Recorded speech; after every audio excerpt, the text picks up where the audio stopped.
Thank you, thank you. Thank you guys for coming out. I really appreciate this. Talking about color is one of my absolute favorite things. I love using it in my work. I love using it in different things that I wear. My car, which actually is this color, which is why I chose it. This particular demo is actually more about the color matching though.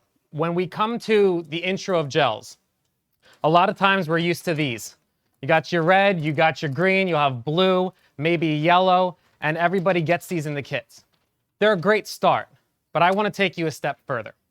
So if you haven't been introduced to any of the gel companies, any of the color companies, I'm a Rosco ambassador, so I'm going to be using only Rosco. And I do have my wonderful friend from Rosco. His name is Joel, and I had to write down his position because I always forget it. He's the Director of Color Strategy and Textiles, and he is here he's on the live stream to help me out in case there's technical questions about things that I don't know because I just like pretty colors. So we're going to start with that. So when we're talking about all of these different colors, what I really like to think about is going beyond the basic. So I brought this color here, which is this incredible fluorescent green, which I absolutely love. When we have the basic gels, you have this type of green in there, which I don't have a great white light to put behind this, but this green is that basic party green that you have, or you have that basic party yellow. There you go. Very green.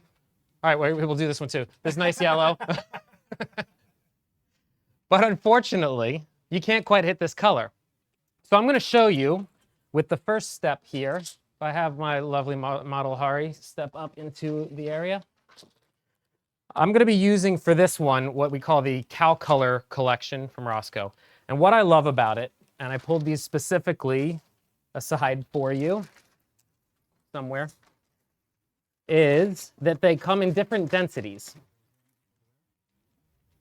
No, those are the other. All right, doesn't matter. I have big ones.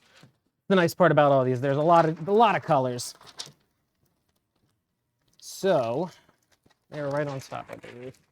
There's different densities of each one, so that you end up with something where you have a nice light one, or you can get into like the really nice dark ones.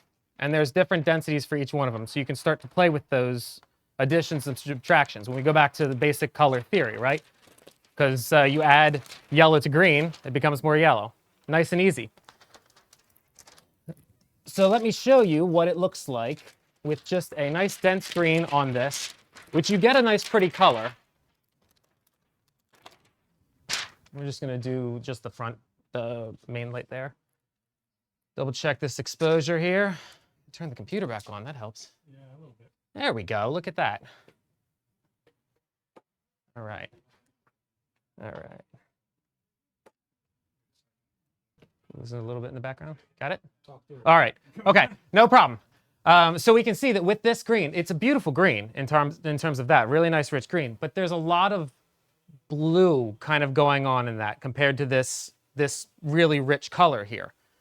So I want to make sure I can kind of remedy that a little bit. Now with this green, this is one of the more denser greens. If I just start adding yellows to this, we have to have a lot of yellow to be able to compensate for that green. But with this cow color, I'm able to use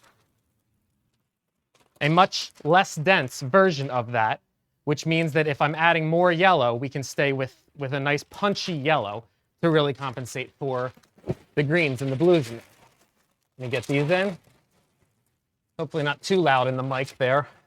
Gel rustling. Hey, Justin, why don't you let them know what camera, what lens, what lights? Absolutely. You know, calm it down a little bit. You know? I like color, okay?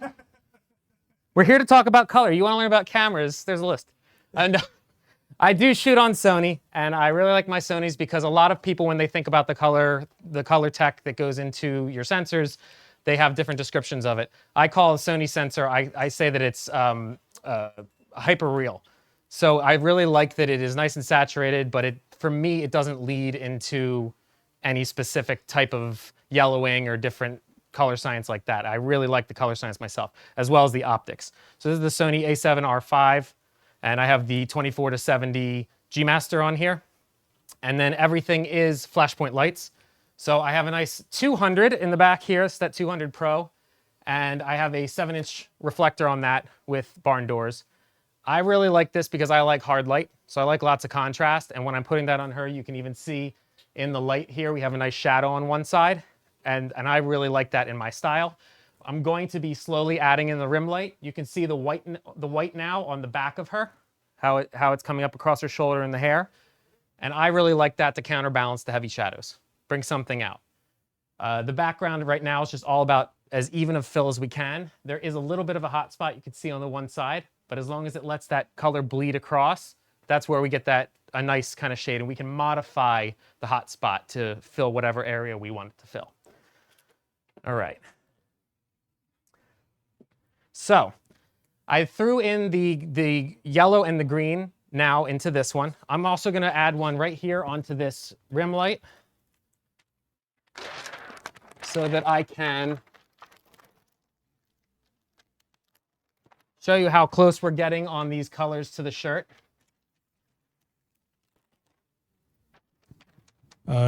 Justin, Tim is asking, can I create dark green by using multiple layers of light green? Say that again. Can you create dark green by using multiple layers of light green? You can. It's going to get more dense. It's not going to be a dark green. It's going to be more dense green that you're working with. If you're looking for a darker green, that's where you want to start playing with different types of gels. My goal in this demo was really to focus on having, if you wanted to invest in a certain set, this gives you a lot of variability within that, but you are going to deal with transmission values the more that you add, meaning less light can get through, so you have to have a more powerful light to punch through it. If you have a really, really dense color, which I actually shared one with Seth earlier today, I have another sheet of it here. Now, those of you in the audience, you can see this is a very dense red. You're only getting about 3% transmission. Watch this. Nothing. And something like this needs a really, really powerful light, but the saturation is absolutely stunning. You can put this up on a window, middle of the day with sun blaring through it, and you're going to just get nice, even tones. So it really depends on what you're aiming for with your gels. Dark is a exposure value as much as it is anything else. If you're looking for more saturated color, less light, you want less of the light coming through your strobe. That easy. When we want a lighter, brighter color like this, I want more transmission value, but I also want to keep it saturated, which is why it's nice to use my key light as a 200, because I can keep all of the other lights small on a lower power, or in this case, this one can be a nice even exposure for me, because if you put too much light through, it becomes white, and then you lose that saturation.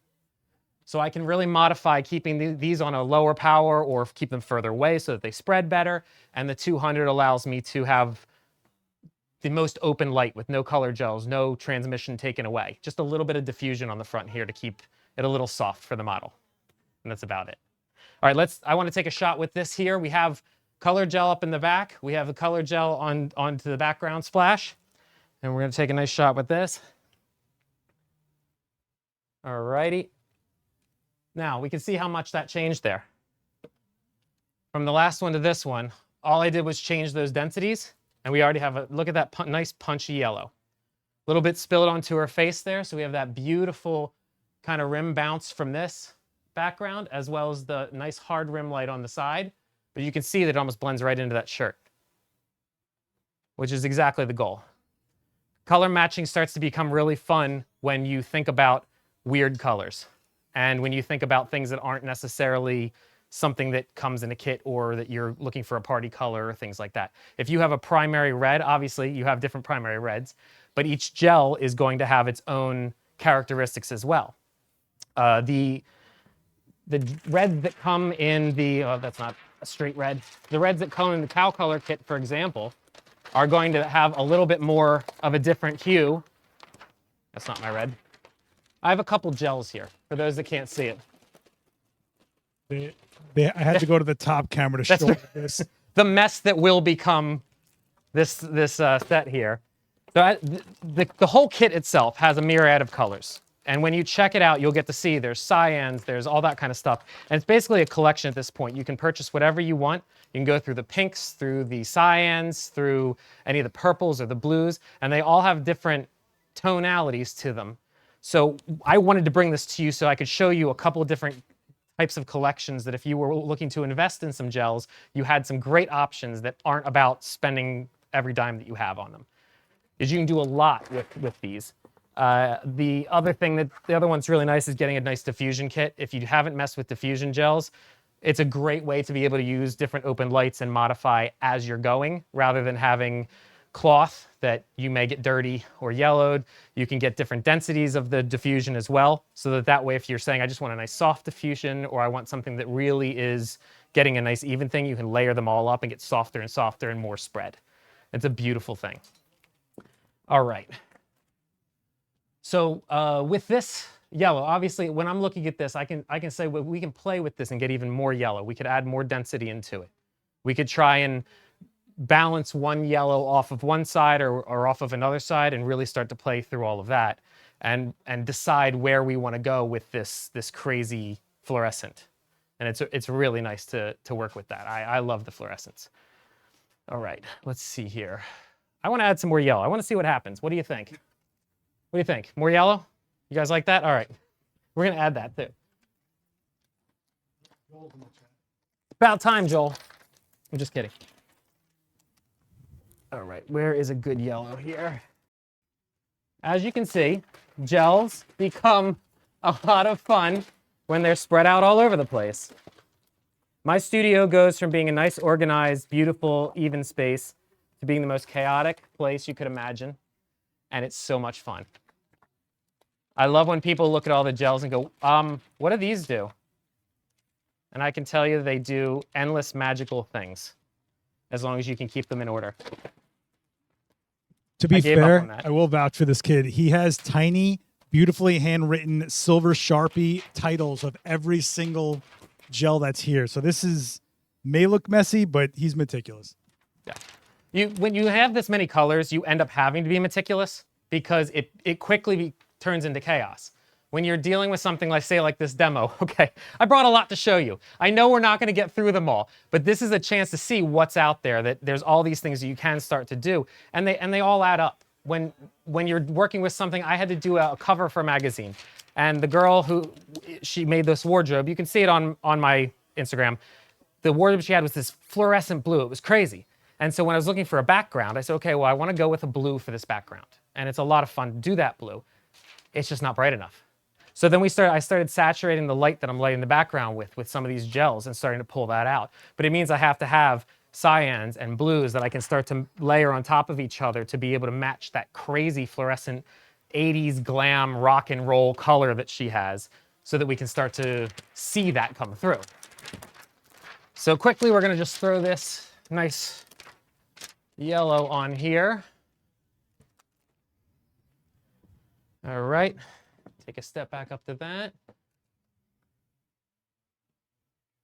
All right. There we go. Look at that. So as you can see, when we start to get more density that comes through, going from where we started with a green to adding a bit of that yellow starts to bring it out. And the more dense that I get the gel, less of the white comes through without changing the power of the strobe at all. I'm just adding gels and it's layering it and it's starting to make it richer and richer. And each color starts to bring more of that out and more of that saturation.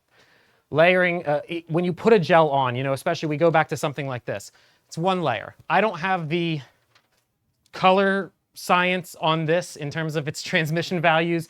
I'm guessing, if I had to guess, whoever created this set is getting a pretty similar transmission value through each one, because they don't want to scare you off by you put this one in and it's going to be crazy dark, you put this one in, it's crazy light.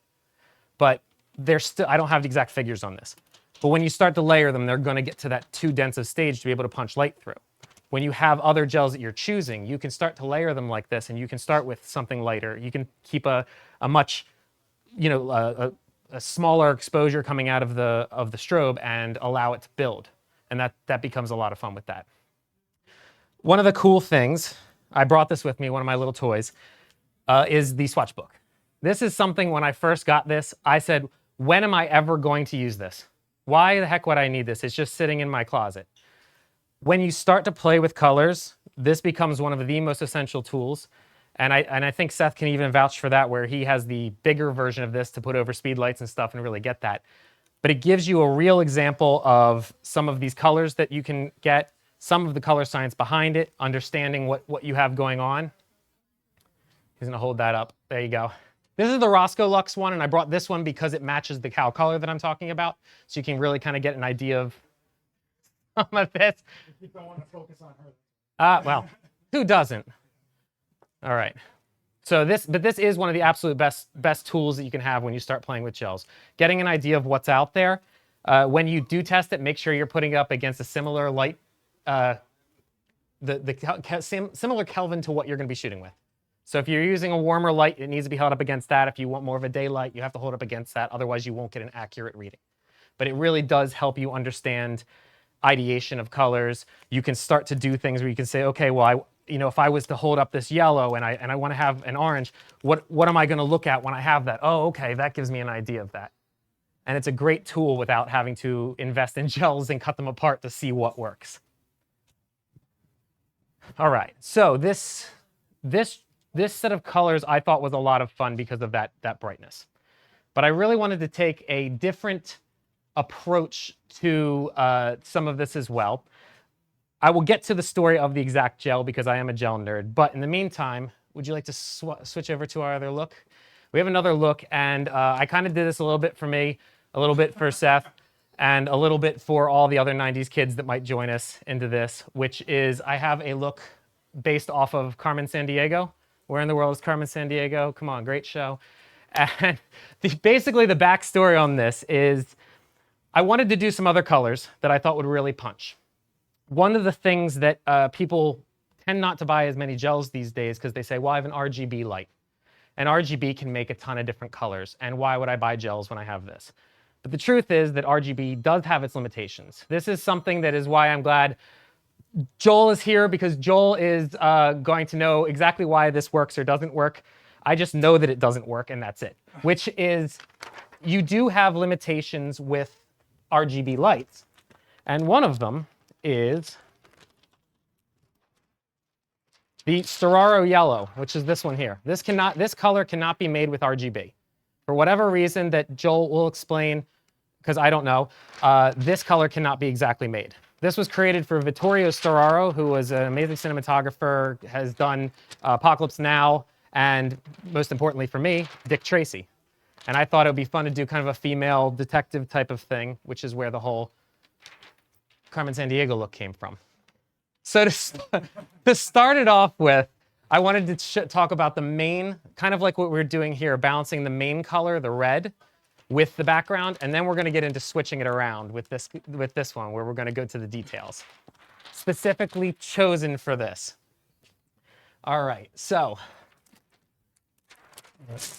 in the chat, I put the link to the swatch book. They're $9, totally worth it. It is the best investment you'll ever make if you're looking to get into gels. Easily one of the best tools. If you do like more digital things, there is a digital version called the Mix Book, and it's an RGB swatch book, so you can run through the My Mix app and be able to select colors and see how they look projected onto your subject. But once again, it's an RGB, so if you're looking for the colors that aren't makeable in RGB, you're still going to need the physical swatch book.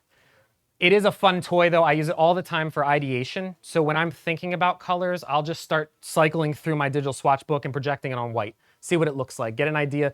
Hey, this is saturated. I can saturate it up and down. I want it with a warmer tone. So if I want to put CTO over it, color temp orange to warm up the 55K light, or if I want to make it cooler or whatever, it really gives me a lot of that ideation value so that we know what it's going to look like when I go and purchase that gel, what it can look like if I'm going to balance it with other gels. If I have a gel and I want to shine that light through it to do kind of what we're doing here, a bit of addition, then it allows me to do that.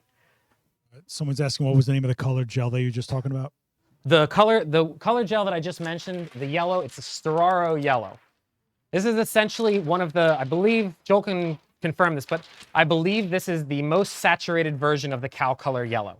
So it is the numbers that you'll see on the cow color. It goes 15, 30, 60, and 90 of their different colors. This one, I want to say it's going to be called a 120, something like that, but it just goes Storaro. And Storaro has a red, a cyan. He's going to correct me on the other type of stuff. Red, cyan, yellow, it has a whole purple. There's a whole set of Storaro ranges. A lot of them were made for the Dick Tracy film because he really wanted to use a lot of really saturated colors to match the comic. So that's where these colors came from, which I think is a really cool way to make your imprint on an industry, is having colors named after you. I think that's really cool. All right, so moving on to this next look. I want to take you through a bit of the same process. I'm going to have a giant pile at the end of this. I love it. Nothing better than a pile of gels. So we're going to start with the red. Now this is actually from a different kit. This is the Color Effects kit, and this one you can buy these beautiful 12 by 12s of. And I don't know exactly how much they cost, but you basically get a whole set. And I started with nothing but 12 by 12s. I love these because if you treat them right, take care of them, don't mess them up too much, they will last for a long time, and you can really get a lot of different juice out of them. You can do kind of cool pairings and things like that. I love color balancing too, where you put like a red on one side, a blue on the other, so you can really start to mess with a lot of that using them individually or together. And I think there's 15 gels in that kit or something like that, so it's very worthwhile. The Color Effects. Yeah. Color Effects is $57, and you get 12 by 12s, but how many? It's a whole host of beautiful colors. Hanging them inside because they are not big enough to cover the whole area. Oh, how? In this particular case, I'm using some gaff tape. Yeah, I was putting them just kind of behind. Since this is a beauty dish, you have the center plate to help distribute the light. I was putting them just behind that, but with the red, because this is such a saturated color, if I just put it in there and it kind of slumped forward a little bit, it wasn't saturating the background. So with the first set, I could just balance it behind it. It was shooting through beautifully. This one is cutting so much light that I needed to put it up against it so that there's no spill. Red, because if you remember, some of the color stuff we learned back in the day, the color is different wavelengths, right? So when you have a blue, you're moving much faster. You can get a lot more light punching through that. Reds tend to slow everything down and absorb a lot more light. So if you put an RGB light up, if you put gels up, whatever it is, and you're looking at kind of a similar type of thing, the red feels a lot less bright. So it does take a bit more of a finessing to get it nice and saturated.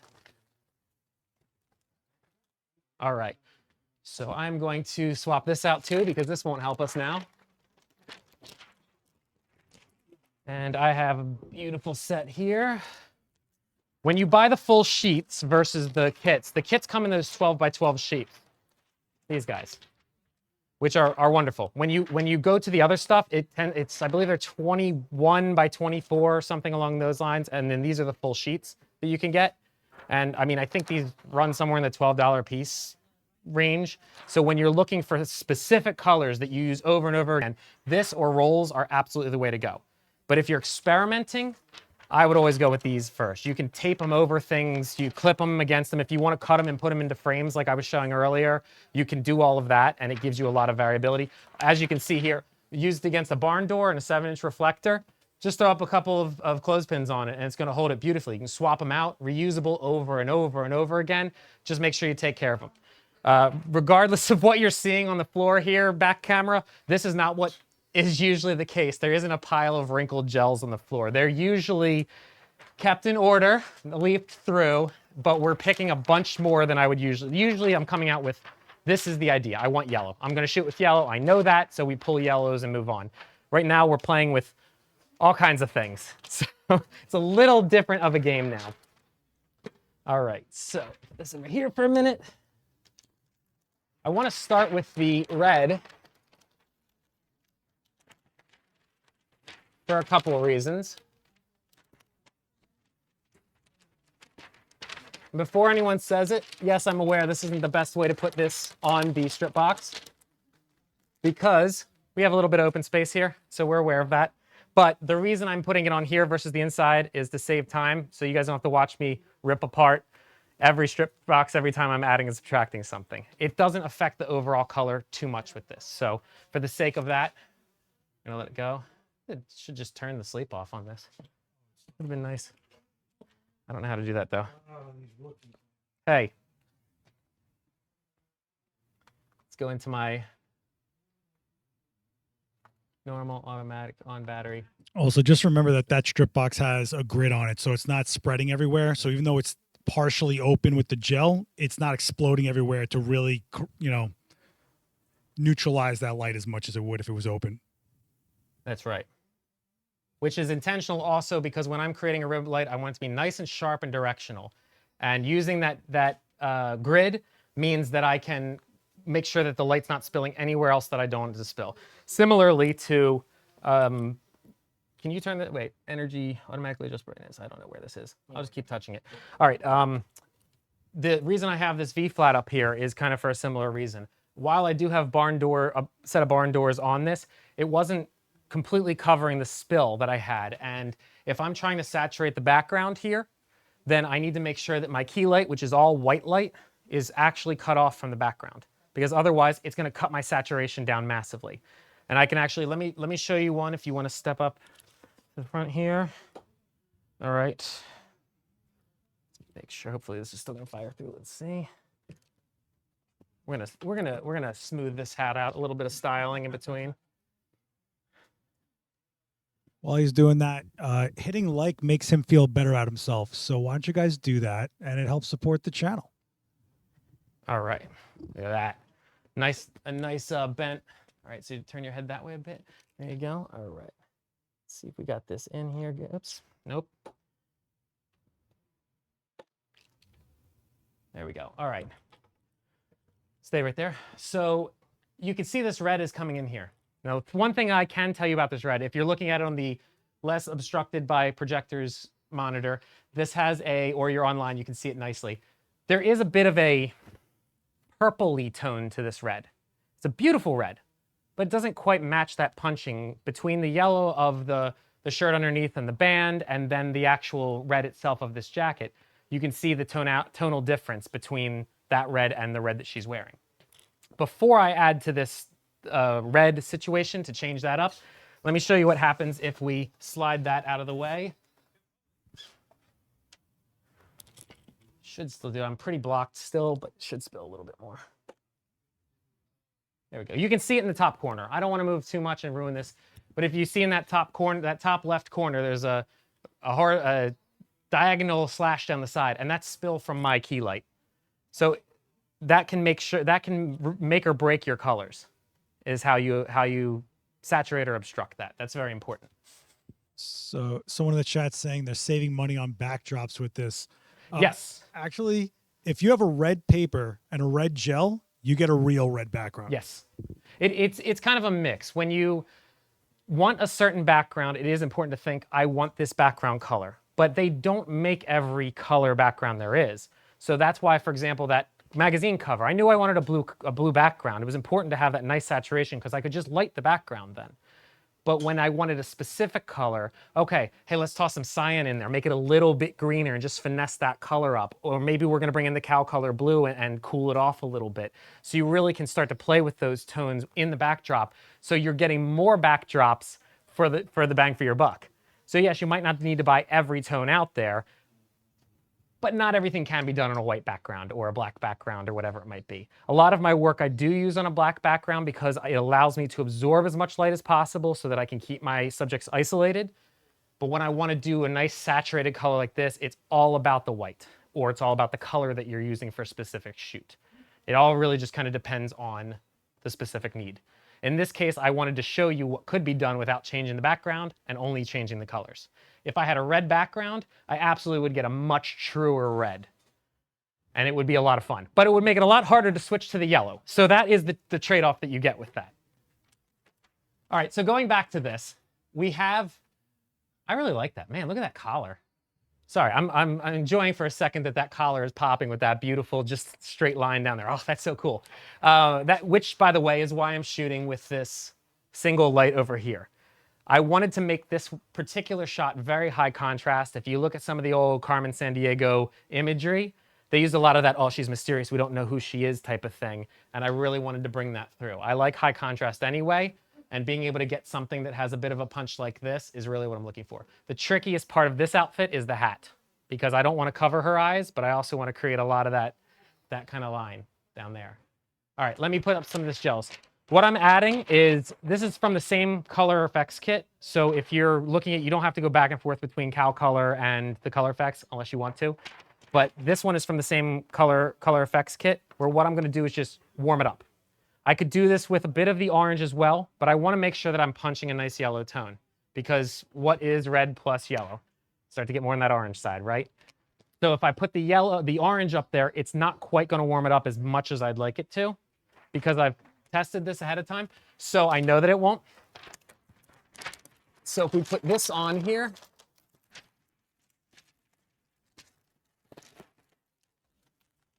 like this. By the way, for all the expensive equipment that's out there, if you haven't invested in a giant bag of clothespins, literally the best thing you could ever buy. I think they're like $5. Well, does Adorama sell them? Go get them from Adorama. Holy, I think they sell black ones actually. Which would be even better. I mean, there is something to be said for black ones because there is no reflectivity. How much are they going to be in your shot? I don't know. I use just the regular ones. Can of spray paint and a dollar store, you're fine. Perfect. I use binder clips myself. Binder clips work well too. I like the clothespins because they don't tend to pinch too much on fabrics. I can keep them on myself, and if they go through the wash, I'm not ruining things. Literally, I'll end a shoot, no matter what I'm wearing, I'll be covered in clothespins and tape. That's why I wear black pants. You have black gaff tape on them, nobody says anything. It's beautiful. Gaffer tape is, and that's probably horrible for the microphone. Gaffer tape is one of the other investments when you're working with gels that you're really going to want to have as well. I've had some people buy packaging tape. I've had people buy duct tape. And I can tell you from experience, that's terrible ideas. If you're not familiar with gaffer tape, it's a fabric-based tape that leaves no residue. So you can put it on sensitive surfaces and it's not going to take paint off or things like that. But in the case of gels, being able to put it on your modifiers and not rip reflective off, mess up your diffusion or anything else, it's a beautiful way to keep your modifiers intact while still keeping your gels in place. And it's pretty heat resistant as well. So even if you're using constant lights or you have a model lamp on or something along those lines, you're not going to mess up your lights too much. All right. So adding to those colors, step back up here. And I want to change this light just a little bit. I'm going to see if I can get a little bit more of a Rembrandt light going down across her cheek. And if you're not familiar with that one, what I'm looking for when she turns her face is I'm trying to get a little triangle of light right here. It's going to be tricky with the brim of this hat, but let's see if we can finesse this. Finesse it live. Let's try to keep that straight. All right, ready? You got a nice look here. Wake it up. All right. Look at that. Turn your head that way just a little bit more. All right. There we go. Now we're starting to get it. All right. Compared to, let's just delete this one so that we don't have that too much. Compared to this last one, there's two things that really stick out here. Number one, look at how much more saturated that is. I didn't change a thing. All I did was add that yellow gel. That's it. And because of that transmission value, the light that absorbs into the gel, that means that I know that power didn't change and I'm able to do that. I could go back to this other one and take the power down, but then when I added that yellow gel, it would have been too dark. So now we're getting that nice, powerful red. Big, beautiful red that's spilling across that background and getting a really nice effect on that. That little sliver of diagonal light there is killing me. That's probably from this one here because we have a little bit of spill on the side, but we're going to ignore that and pretend it's not there. This isn't about perfection. This is about showing you the cool colors. All right. Something else I want to try. Step back up here really quick. So I played with those different colors and we added, and we're happy with that color. Now what I want to do is try something to add a little bit to that style. Seth, if I move this forward, I'm covering. Is that why we move back? All right. see if we can turn on that modeling lamp from here. All right. Come on. There we go. All right. Get that modeling lamp on. Let me see if I can see a little bit of that with these live lamps. Do you want to shift those lights? Nah. Sure. Yeah, I don't think it's that important. I think we're just going to roll with it and say that my A light here will go a little punchier with that. All right. Turn your head that way just a little bit.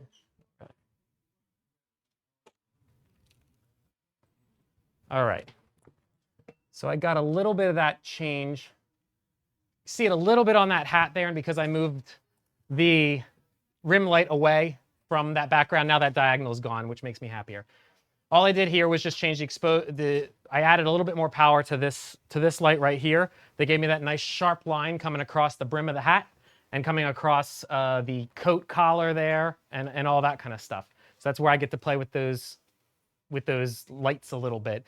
And that's where the saturation really becomes fun, because we can start to say, okay, this becomes more powerful. Okay, what does that do to the color? How does that make that pop? Can we get more of a white out of it?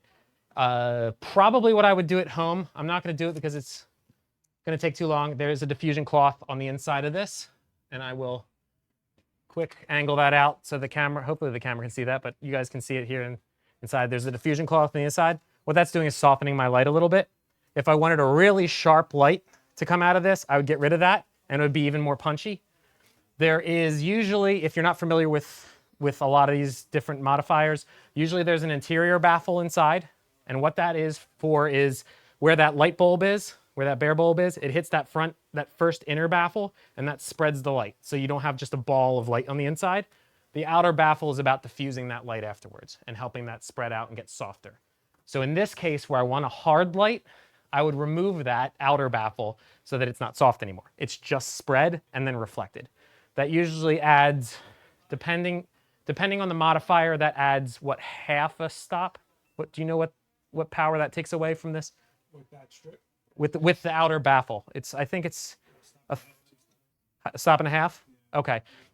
Pretty significant loss of power if you're keeping that outer baffle. So you can save yourself some power. You can get a different punch on things if you take this outer baffle off. The egg crate, I definitely want to leave there.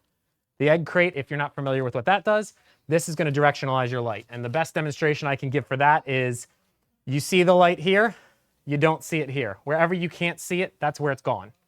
So that means that I know that I have a real good directional ability, I have good control over my light, so that wherever this red is spilling, it's hitting what I want it to hit. And that's very specifically why all of this is on here. This is taken down as basic as possible just to make sure that I have a nice even spread. So I want the diffusion on the outside, the beauty dish, the light punches that inner dish on the inside, spreads across the modifier, and shoots out as a nice wide spread, very soft. So the powers can change on that because of you want the saturation in a certain way, you want it to hit a certain place, and you want to make sure that's as even as possible coming across the image. All right, so let's see here. I want to move to, let's move to the Storaro yellow now.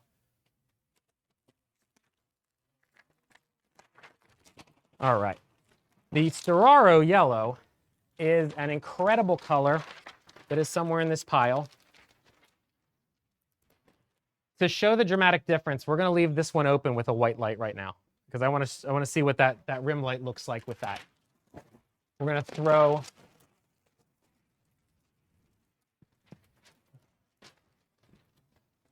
because this is a bigger sheet, this is where we're going to change our tune from what we were doing before with the gap. I'm going to go right on the outside with this now. This nice big sheet can pretty much cover this beauty dish. Sort of just a little bit of showing at the bottom here.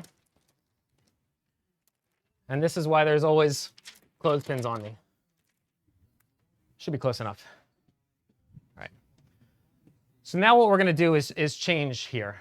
We have this wonderful yellow here. So rather than going and matching the outer, the big colors, the majority colors, I want to go with the detail colors now. And this can start to create a different type of contrast for the shoot that you're doing. If you want to color match the different things, you can think about, oh, is there a watch that's interesting? Is there another prop? Is it about their eyes? And you can start to play with those colors and those saturations based on that. So for this, I really wanted to bring out this yellow and see what we could create. All right, let's try this. Because I removed the yellow and the red on this backlight, what's going to happen, let's show them, because this is a demo, is we have a really harsh bright light hitting her hair. And it may or may not bother you. In this case, to me, it's a little too punchy, specifically here on her hair. The fabric's absorbing a bit of it, so it doesn't bother me too much there, but having that bright light hitting here can be a little overwhelming for me. There is a little too much of a hot spot in that yellow that's there. So a couple things I could do is I could take that strobe and turn it down a little bit. And then we're going to get a bit more. Or the other thing that I could do is find in this mess another piece of the Storaro yellow. There it is.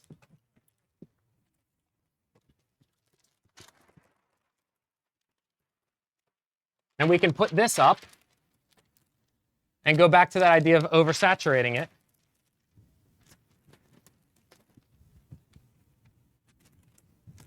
All right.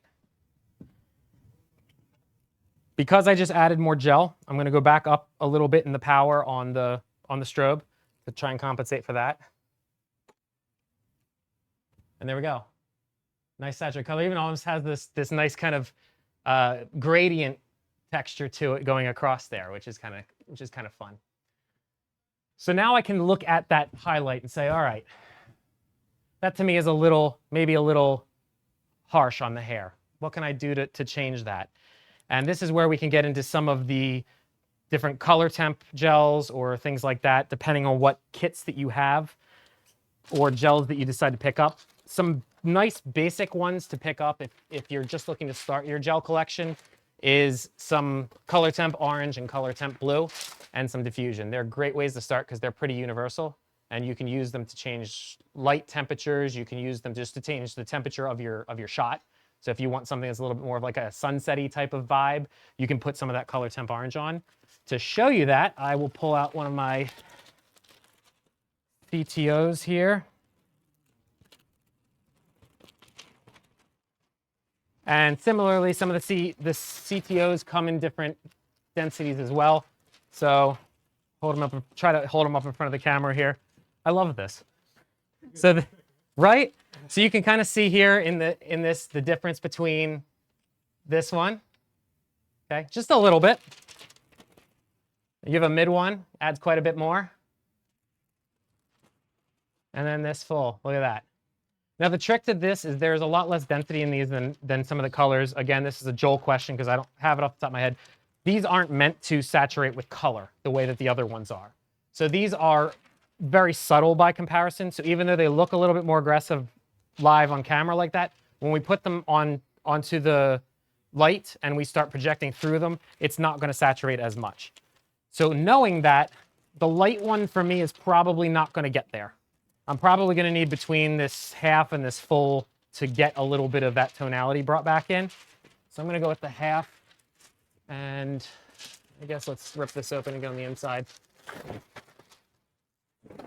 Hey, hello, Bright. Model lamps are a great way to test for some of your stuff as well. It's also a great way to not be able to see anything for 30 to 60 seconds if you stare at them. I wouldn't recommend that. All right, we'll do it anyway. So I'm going on the inside this time because I only have the 12 by 12. All right. All right. And if you'd like to step back in for me. Fantastic. See, that's why Joel is on this live stream. There we go. So the full CTO is a 58% transmission value. The transmission values go by how much light is let through. So in other words, the 58% means 58% of it's coming through. The 71 is 71% coming through, etc. So that means if you have a 3% gel, you're only getting 3% of the light coming through it. So that's how you can kind of test that. which is why we have that really super dense red. And against the sun, or you have a 600 watt second, it's full power for some reason. We all do our individual ideas. I did a really cool shoot with that dense red though, which was a lot of fun for that reason. All right, here we go. All right, immediately I'm happy with that. So much better. You can see in, let's go back to the previous one, just in the hair alone, if I go into this area, the difference between this and that, just that little bit more where we bring the color back into her hair, which is great because then it won't be blown out. But then looking at the collar here and here and the hat, the brim of this hat, there isn't any kind of difference where you're going to say, oh my gosh, that color is completely changed. It ruined my scheme, anything like that. If anything, it fits more into the theme because you have yellows and reds. So you're already within warm colors. But this is, I'm gonna go a little off script here. We're calling an audible. Because I can, this is my demo. I haven't been getting ribbed as much as I expected to, stuff, you know. No harassment from the peanut gallery. I'm sitting here, you know, just waiting for you to get a shot off you. I don't know. I'm just waiting. Right time. If you guys have any questions in the chat, go for it. Please That's do. why we're live.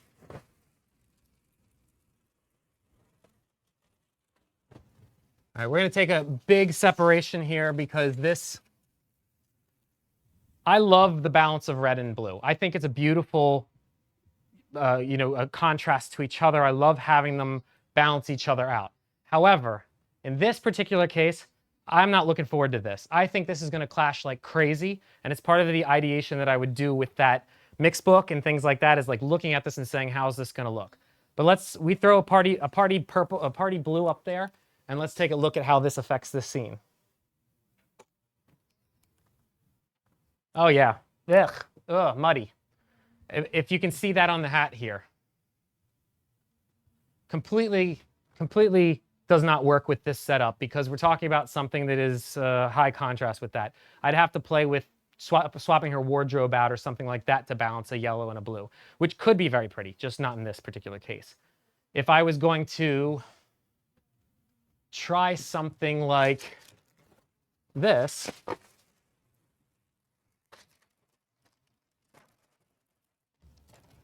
where we put it as a key light instead,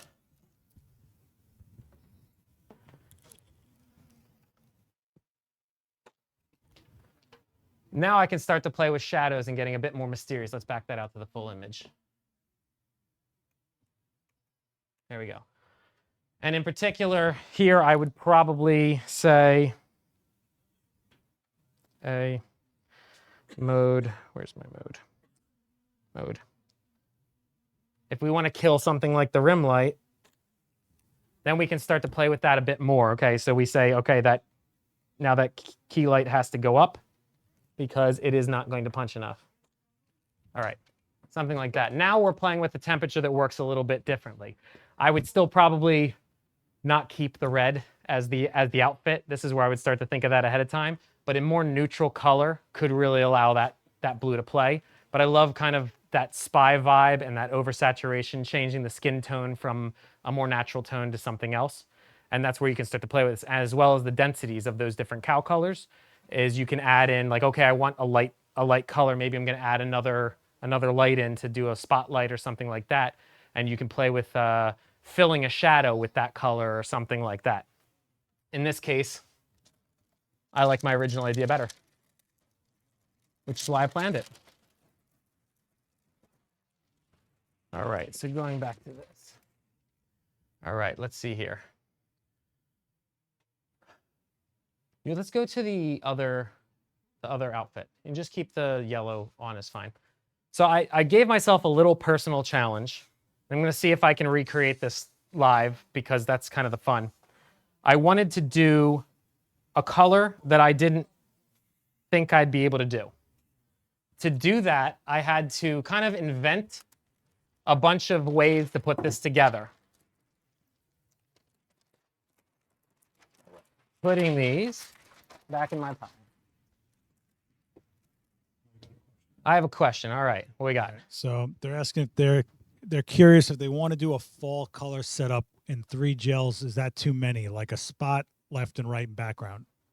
No, I don't think so. I mean, I'd have to look at what the biggest thing is thinking if it's like a family type of shoot or something like that, it's about balancing the colors that you're putting into the shot. So if you're going to put 3 colors as your rim lights, your background, all this other kind of stuff, you have to balance that off of the colors that the people are wearing. If you're going to have them wearing similar colors, great, you can color match that. But if you're going to put a yellow light into a background and that person's wearing kind of like a tan color up front, will that work? You could do something where you put, like if it's a family shot, for example, maybe they're all wearing green. And then that way that green is powerful in the clothes up front and you're lighting with these fall colors in the back. So you maybe have like a grass versus, you know, fall leaves color, or they're all wearing nice warm colors for fall. So you have oranges and reds, and you're doing a matted, if you put a couple of lights to the background and you want to put a gel in each one and let them kind of gradate together and create a lot of that marriage of warm tones, that could be really neat. I think it's all in the treatment. And that's where you have to kind of test and try and see what's going on with each color. They added I guess they're asking, is 2 gels a practical limit? I don't believe in limits. I don't. I think it depends what you do. If you do, I don't want to say more simple shots, but you know, a lot of family shots or wedding shots don't call for that. But the context is everything. If you're living in a world of fine art portraiture like I do, or you're making magazine colors that need big splashy things like that rock and roll or something like that, or in this case doing this Carmen Sandiego thing where we have a lot of big bold colors in the wardrobe, I think it calls for as many as you want, but it all matters in the context. In other words, with this one, we just tried this blue. We're adding extra colors. It's too much, too many colors. It's chaos now. But if we're calling for that, I think it could work. I love adding, I've shot photos of her before where I have a blue background, a blue light on one side to give a highlight, white light up front with some diffusion, and then a nice, it's kind of like a warm coral, deep coral on the background. And it got this beautiful like orange red color that didn't quite primary red. The blue wasn't quite a primary blue. And it started dancing with those colors and it made it for a different soft kind of feel versus just putting the party colors out there, which are big, bold, in your face. So you can start to mess with that, which is what we're getting into with this next thing. So as we can see here, we have this lovely rose gold jacket. This is a weird color. It is not a color you're gonna find in any kind of kit anywhere. This is not something that you can just say, okay, here's what we're doing with this. So I took some time and tried to invent something out of this. The question is, can I find all of these colors? So, see if we can vamp in the meantime. There is an endless amount of colors that you can get, and it really just depends on what you're into. As kind of asked in there, is there such thing as too many? Yeah, you can use too many in one shot, but can you own too many? I think the floor speaks for itself right now. That no, you cannot own too many. There's endless application to these gels, which I absolutely love. 48. What is in here? There we go. All right. And then one more, which is, and this, by the way, is this is the best reason to keep things in order because it is hard to find when you need it. 48. Also, if you're like in a flow and you're with a client, you don't want to do this. Yeah, no, you don't. And this is ultimately why when you're thinking about ideation and asking, is 3 gels too many? Because do you have the time to balance, to think about where your gels are when you're trying to put stuff together? The more gels you have, the more complicated it quickly becomes. And that is definitely a downfall. And why I don't do this regularly is because by the time you get through looking at all these crazy colors and all this fun stuff, which while I love looking at all of this, it's way too much to try and manage on the spot. It's also tough because when you stack gels physically, it's hard to tell what each gel even is. Yeah. Right? So just keeping the same corner labeled on every one so you can flip through the corners really quick. Consistency is key. And all of these you can even see in all of this mess. This kit is all lined up in the same corner. So I know this isn't the right thing, and I can quickly take this and say, okay, ruling that out. We're putting that aside. Easy peasy. And that's why I label every single one of these gels as well when I go through at home. Yeah, I kind of picture you like you're writing a love letter, Oh, just like put on 1,000 gels. It- It's really unbelievable. Look at his handwriting. It's unbelievable. yeah, I do like to. I'll hold one of those up. This is a brand new set, and I wanted to. It's all staticky, which is really fun. But put this in front of the camera. I love putting these nice little silver. It's a silver pen, and it has this nice ink on it. But it's a nice bright. Right there, beautiful. I love it. All right, I need to just find one more cow color, and then we'll give this a shot. Does it hurt putting them close to the bulb? No, because these were made to go against Cinelights. So you're talking about the old incandescent, super hot bulbs, and they were actually made to be very resilient for that, and also for stage lights in a play or something like that. So you'd have just days and weeks and months of just being up against these hot lights. Joel, again, can answer more of the resilience, but a lot of the Rosco-specific gels were created to stop a lot of IR light coming through, which is that heat from the incandescent, so that they last longer too. So against something like this, it's nothing. Absolutely nothing by comparison. Absolutely. All right, we're gonna give up on this one for now because I don't feel like finding this gel. We're gonna roll with this. This should get me pretty close. All right, putting this in here. Keeping in mind that this particular setup is not an exact science.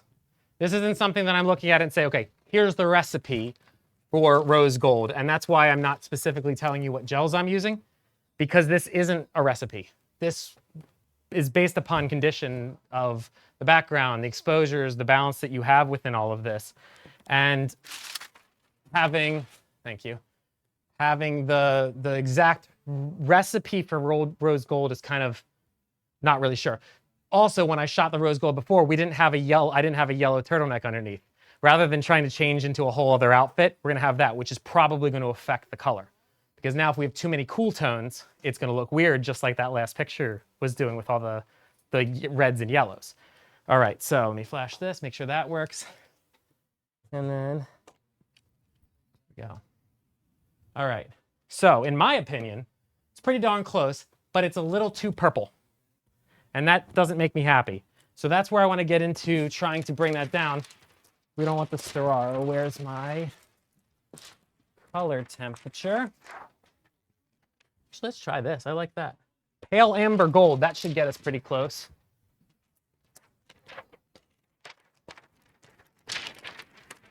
And again, because of that yellow turtleneck underneath, it's probably getting a little bit more of a yellow than expected, because now we have that to contend with versus a neutral color like a black.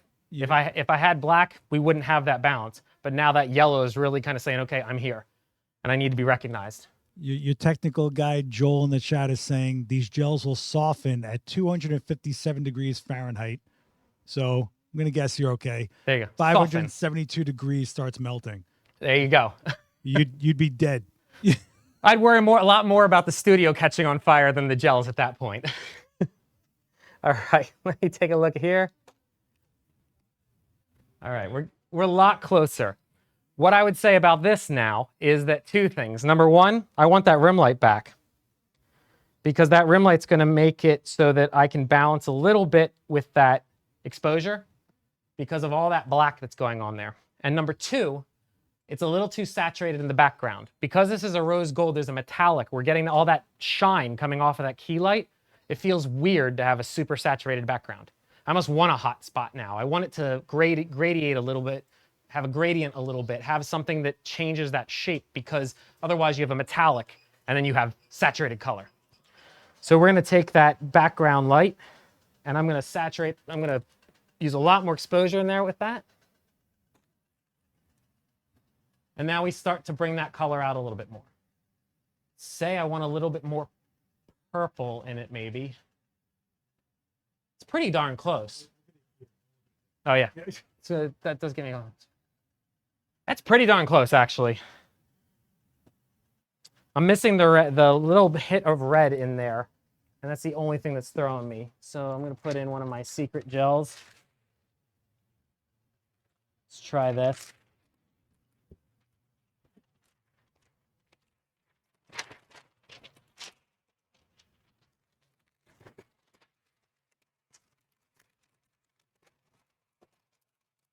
And this is, I like a lot of subtle gels because subtle gels make my recipes kind of come together the way I want them to versus the limitations. As you start to build out your practice in gels and your love of gels, you can start to get into some of these. I went over this particularly defunct kit with Joel about a week ago. And again, he's the master of all things gel, Rosco related. And these gels are part of a beauty collection. So they're very, very subtle gels, but just kind of like that CTO. When you punch through them, it's not about saturation. It's about tonal shifts and things like that. These are not widely used, which is why it's kind of a defunct thing. But within some of the kits, and I believe they're in the Rosco Lux selection, you can still get some of these gels if you like the subtle stuff. For me, I love it. I think it's the best thing in the world to be able to take a white light and just change that tonality a little bit in the rim so that I don't have two whites. But I also don't want color. I don't want saturation. So we can kind of see just with this little adjustment, just a little bit of a change. It's not much, but you can just see that tiny, tiny bit of a warming up. Let's say I want to punch that light a little bit more. That last gel that I added, you can also see the softening. This is the most recent exposure. You can see the softening of this ball right here of light. And that's because this gel has a frost to it, so it diffuses a little bit as well, which is part of that beauty side. It's not just a straightforward color. There's also a bit of diffusion, so you have a soft effect. So I was able to get a little less of a hard ball of light in this area and a little bit more smoothness to it. So now if I want to punch through that just a little bit more,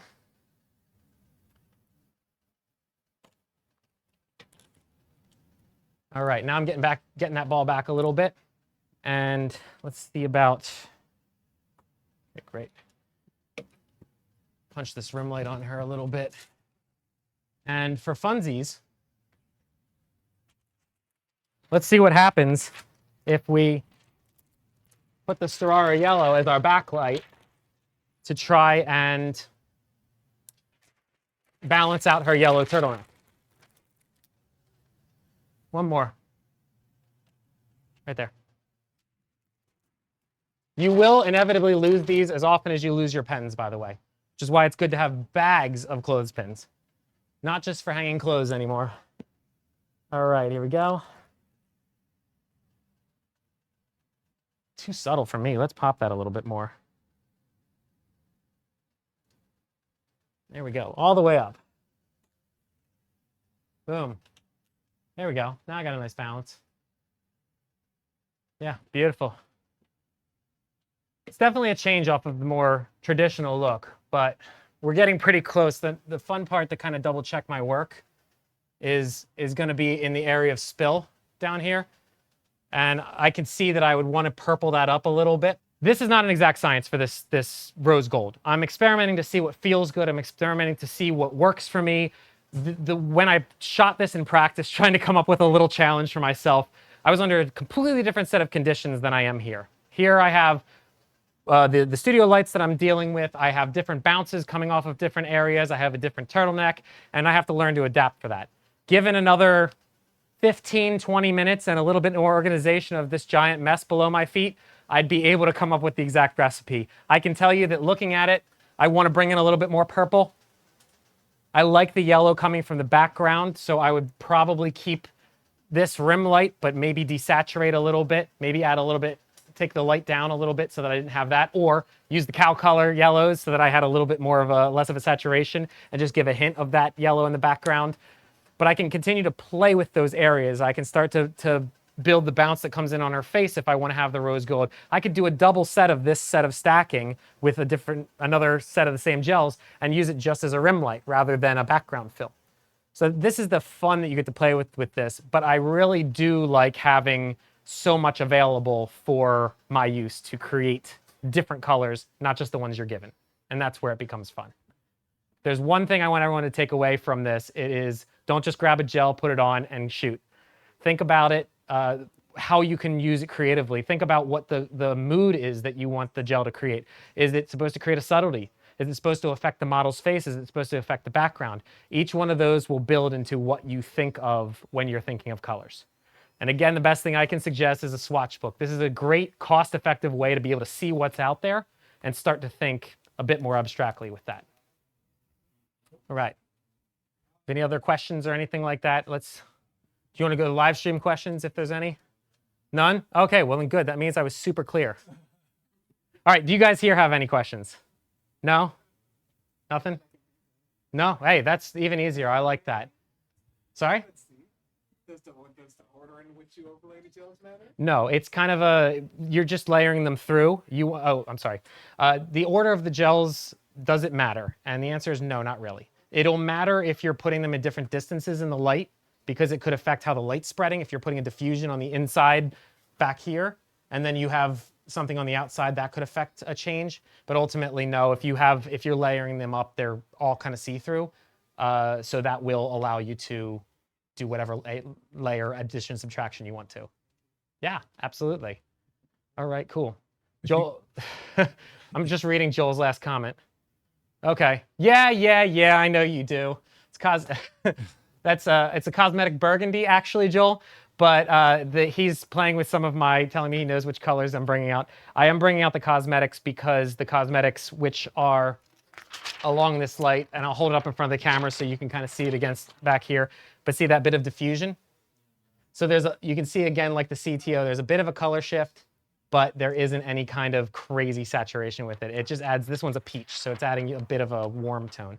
So when everybody has a different, whatever season they are, they're fall, they're winter, you have a solution for that with the beauties, which is what I like about them. Here we go. All right, beautiful. I could talk all day, but I think that's what we got here. If you guys do have questions on the playback, if you're not watching this live, there's a comment section right there, and he's going to check it every day. By the hour. No, I'm not committing to that. Don't quote me on that. All right. You guys can follow Justin right there. Thanks, guys. Cool, we're live. All right. What's going on, everyone? My name is Seth Miranda. Welcome to Adorama. Welcome to the event space at Adorama. This place is always here for you. You guys know these chairs are always here as much as this chat is here for you. Quick disclaimer to all you guys. 1, it is torrential downpour out there, so whoever's walking in late it's totally fine. Don't worry about it. 2, I'm by myself, so I'm going to be switching the feed by myself, and I'm going to be moderating the chat by myself. So for you guys in the chat specifically, 1, if I don't have a camera angle that's showing you something for whatever reason, type a bunch of asterisks in the chat and yell at me. I'll spot that. If you have a question, put a bunch of big capital, like you can change the font size, put a bunch of capital Qs, and I'll be able to grab from that. Anything in between, I'm not going to read it, guys. I got to worry about a couple things. I got Justin with me today. Boom. That's how you activate your model. Justin came through last minute. My model canceled, and this guy was like, I'm here, let's go. And he's one of my favorites. I mean, he's an actor here in New York, really talented. I can light him a million different ways, although we always end up making you brooding. Yeah. We'll probably end up there as well. And this is a demo that I came up with basically because I'm in a spot where I feel a lot of people are, and I think we talked about this at Comic-Con, is there's like this weird burnout happening, this fog, right? You guys get to a point, what I call as plateau. You get psyched, and then you're kind of just doing the status quo, like, I get the lighting that I know works, and I get home, and then I edit, and I put on Instagram, and then my mom hits like, and no one cares, and I'm gone. And then you kind of get deflated. And I'm kind of in that boat. I'm burnt out. I am tired. How do you make yourself want to shoot? And this was I don't want to call it a formula, but it's a method I came up with at my studio. When I have nothing going on, I'll throw a mannequin, I'll call a friend, I'll call an actor that I know could always use shots, right? Making friends with actors is your best bet because they're always going to need stuff. They always got wardrobe. They always need something that looks different. And you get to do whatever you want to do and collaborate. And next thing you know, you're building up like a Rolodex of styles that you didn't even think you wanted to do, right? So this is the hardest part of all this is just starting, like getting up and grabbing that heavy camera bag and going to go shoot, or figuring out what you're going to get started with, right? And so once you get past that, get that discipline, I think we're all in the same boat where as soon as we're shooting, we're okay, right? But how many times have you got into a space, a studio, and you're like, it's daunting. You're not even sure what to start with, especially when you're responsible for the entire look, right? Because whatever you're shooting, whatever you're recording is gonna be from you, your thought, your technique, your everything, right? Or maybe it's not. We'll get into that in a little bit.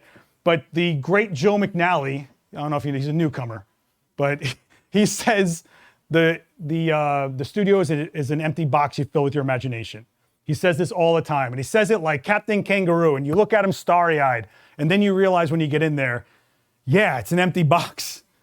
It's a blank page. Where do we start? What words do you start typing? Because I always tell you guys, everything we do in that frame is a word in a sentence, and it has to be coherent. You're not gonna be next to everybody looking at your images. They have to connect. Everyone's gonna take what they take away from it. It's up to you where you leave it off. Like, do you get them 80% of that narrative there and then they go with it? How close do you want to go, right? How much do you want to make that connection over a line and spell it out for them, or do you keep it open-ended? And that's kind of the best part of it, right?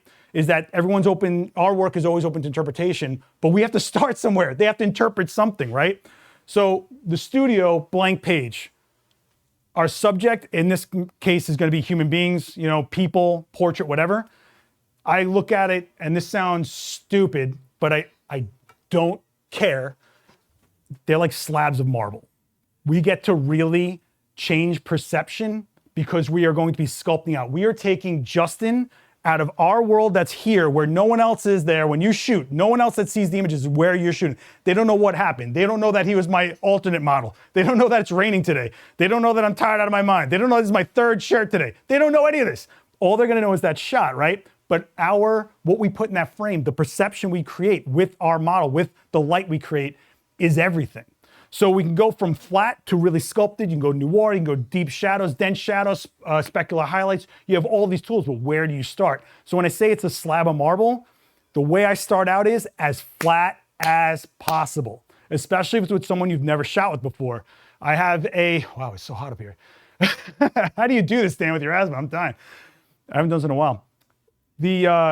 I have a video coming out on my channel, my personal channel, that is with a model I shot with for the first time. Before I did anything, I shot what people would call like a slate, like just a flat, and just so I have an idea of, well, what's the width of their face feel like? What is their presence when they go from 3D to 2D? Because how many times have you seen something like, you would be amazing, and then you take a shot and you're like, what happened between this and that it just didn't, what happened? The 2D is what happened. You know, and we are creating, a lot of people tell you like, oh, you know, the shadow is drawing in and the highlight draws you more. It's like, shut up. We're gonna talk about what shadows and highlights are doing. But the reality is that when we are creating the light on our subject, we're doing a few different things.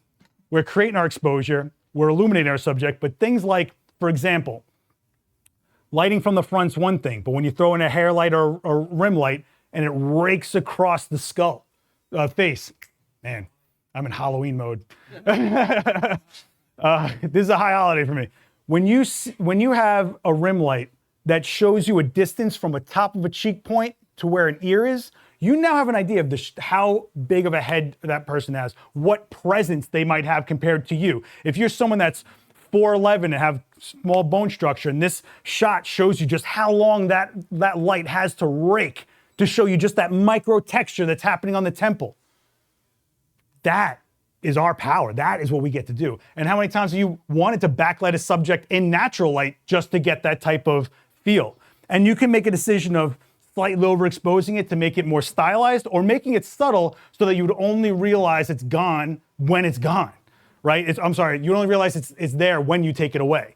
And that's your decision. There is no right answer here. And I'm not here to tell you the right answers because I don't have them either. But what I can do is create a style that I feel, stick to it, put it out there. And if someone else goes, you know what, I agree with this style, I want some of this style, can you shoot something for me, blah, blah, that's where we go, okay? Everyone get me? We already got a question in the chat. Thank you guys for being so active in here. Tips on dealing with times when people completely miss the interpretation you were going for, like oh man. It's like a seeing eye exam on this thing. Like you're trying to say something with your photo, people just don't get it. You have to be at peace with that. The reality, listen, I am not one to be like, I'm an artist or whatever, but this is as much an art as it is a science.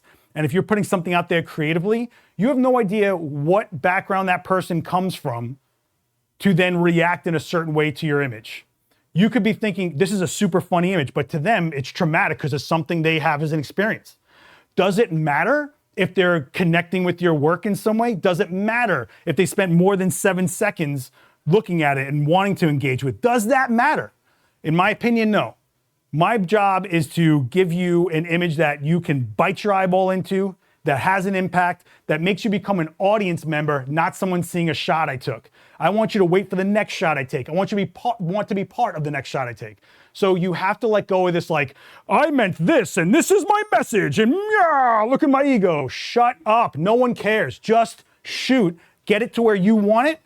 And if people are on board with what you were trying to get there, that's great. But it is a language and it's an open-end language and interpretation is part of that. And maybe if they're missing it, maybe think about, well, how can I change my tone of voice? Meaning, no, this was supposed to be more dramatic.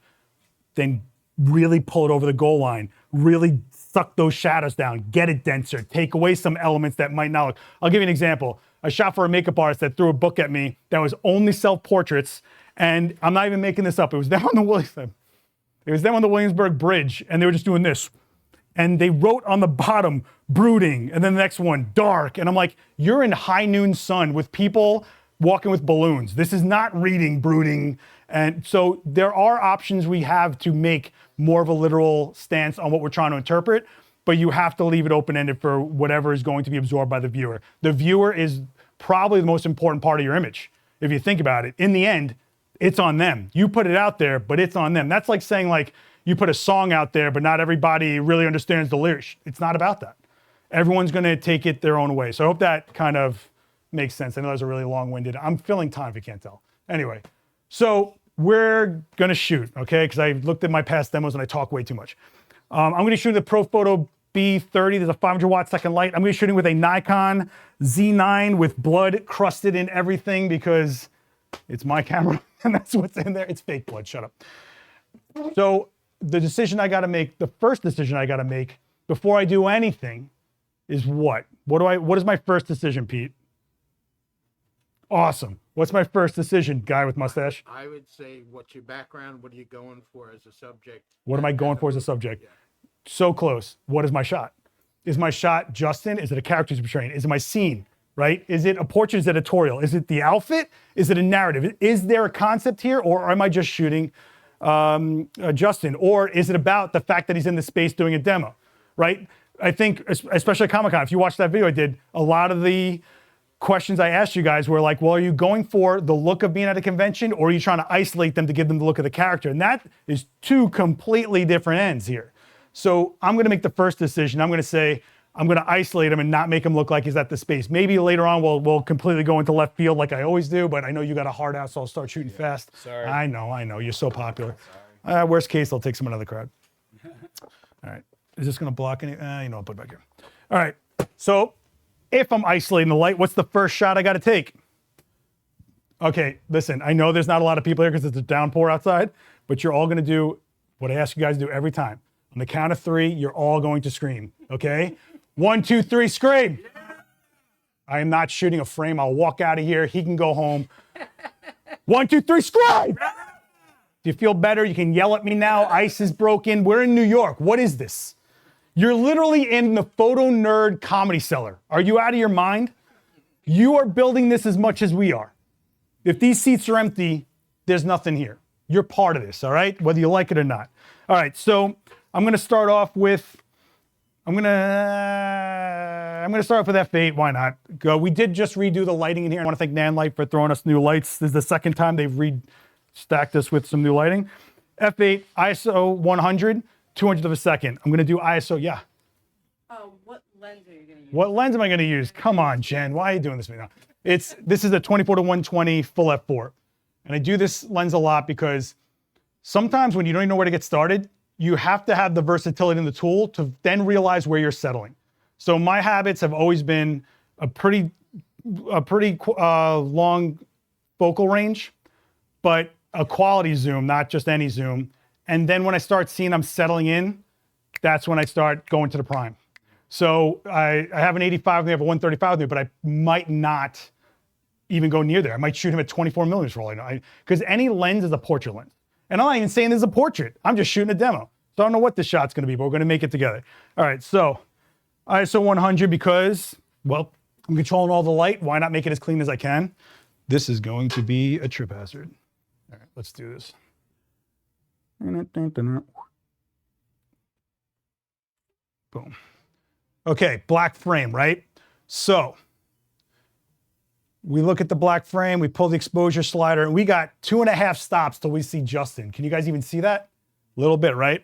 So this isn't just a black frame saying what the great Gavin Hoey would say, no flash, no photo. You see that? Gavin even simplified our thing, Dan. Do you believe this? This is not just showing you that you've blocked out the light. This is showing you the maximum density of your shadows. If this was only a half a stop, that means from the highlight that I'm gonna make my exposure to the shadow, the densest part, that's gonna be a half a stop. What if I do want that drama? What if I do want that noir? What if I am trying to get that interpretation, right? So this is more information than you think. Think of it this way. If I'm 2.5 stops away from starting to see detail in him, if I set up a single light and then I want to put in a fill light, I know I have 2.5 stops of leeway in that fill light. So if I'm using a similar light with a similar modifier for the fill, I know right away, I'm not guessing. And I guess that's kind of what part of this demo is about as well, is you shouldn't have to guess. Lighting is predictable. We know what's going to happen here. What we don't know is how it will be perceived based on our subject. So a lot of questions we get are about skin tone. How do you light for darker skin tone versus lighter skin tones? It's the same exposure. Daniel's proven it time and time again. He's just like, you sit there and then you sit there. But the difference is the perception of the light is different. The warmth versus cool, or even sometimes what you're wearing can bend the perception of the light. I'm wearing a white shirt. It will always reflect up. You know, if you're wearing, we just had a Coffee with Creators here with Will Cadena. My man was rocking a huge hat and a dark Merlot suit. What do you think that light did? He was getting absorbed with shadow left and right. But that was the perception of light. If you look at his skin in that Coffee with Creators, it was on exposure. In fact, there's moments where he moves in, you can see it starts to get a little overexposed as he moves. You know, but then if I compensate for that, I become, my pasty ginger self becomes nuclear, right? Okay, so we've got that. I'm gonna hit reset on that. Let's get a light going so we even know what we're looking at. The first thing you gotta realize is the distance of your light is just as important as any other decision, like your modifier, your power, all that stuff, okay? So that also goes for the distance of your subject. Do you want me to move that? Oh, good. Okay. The distance, I mean, we might get into using that. I cut it right in front of Dan, and now I have to use it. If I'm using a single light, we have zones here, right? So we got a background, we got Justin. If I put Justin against this background, they're the same zone. So I'm not looking at fall off from my subject to my background, which means that gray won't get darker. So if I'm gonna go for flat, flat, flat, flat, flat, I'm gonna put him against that backdrop to start. Then I will know, you know what, I probably wanna get a darker background, I start moving away. And I have these decisions without pulling out more gear, right? We're working with what we got. Everybody good in the chat? I'm trying to stay up on you, I'm sorry guys. Oh my God, I'm out of breath. I don't know how you are an anomaly of medical science, Daniel Norton, I swear. You sit here and you cough, I'm sitting here, not asthma ridden. All right, so do you guys want me to start with a raw light and go in, or just go right into the flat light? Because we don't got a lot of time. Go right into flat light, raise hands. Okay, we'll do the flat light. So what makes a light flat? I'm so glad you guys are boisterous. Obviously, we want to make it softer, because we make it harder light, we're going to see harder shadows, meaning less gradation from highlight to shadow. If you have soft light, softer light, what makes light soft? Not diffusion. If I put a piece of diffusion on here, does it make it softer? Distance then. No. The size of the light in relation to my source. The size of my light in relation to my subject. So there's a 5-foot umbrella. If I put it on the other side of the store, it's small compared to him. So it's actually about the size relative, right? If I put this piece of diffusion on here, it might break up the specular highlight, meaning we might not get so many reflections, but it's gonna be a hard light, man. So I'm gonna go with this convenient 5-foot umbrella I found literally out of nowhere here. I don't know, it's so convenient. And I'm gonna cheat and I'm gonna throw a sock on it.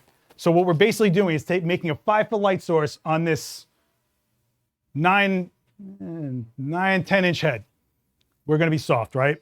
And putting him against the backdrop, we're taking away the zone and making them the same zone. So they should be in the same area, making an even exposure, right?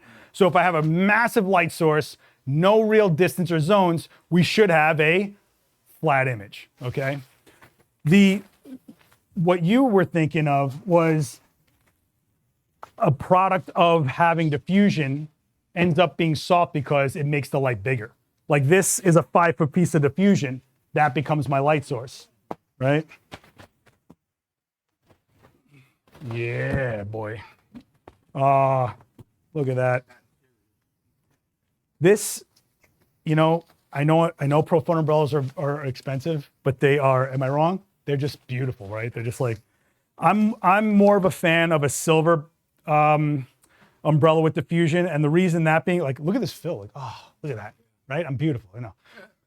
I'm more of a fan of silver because what happens here is you hit white, it scatters, and then it scatters onto a diffusion.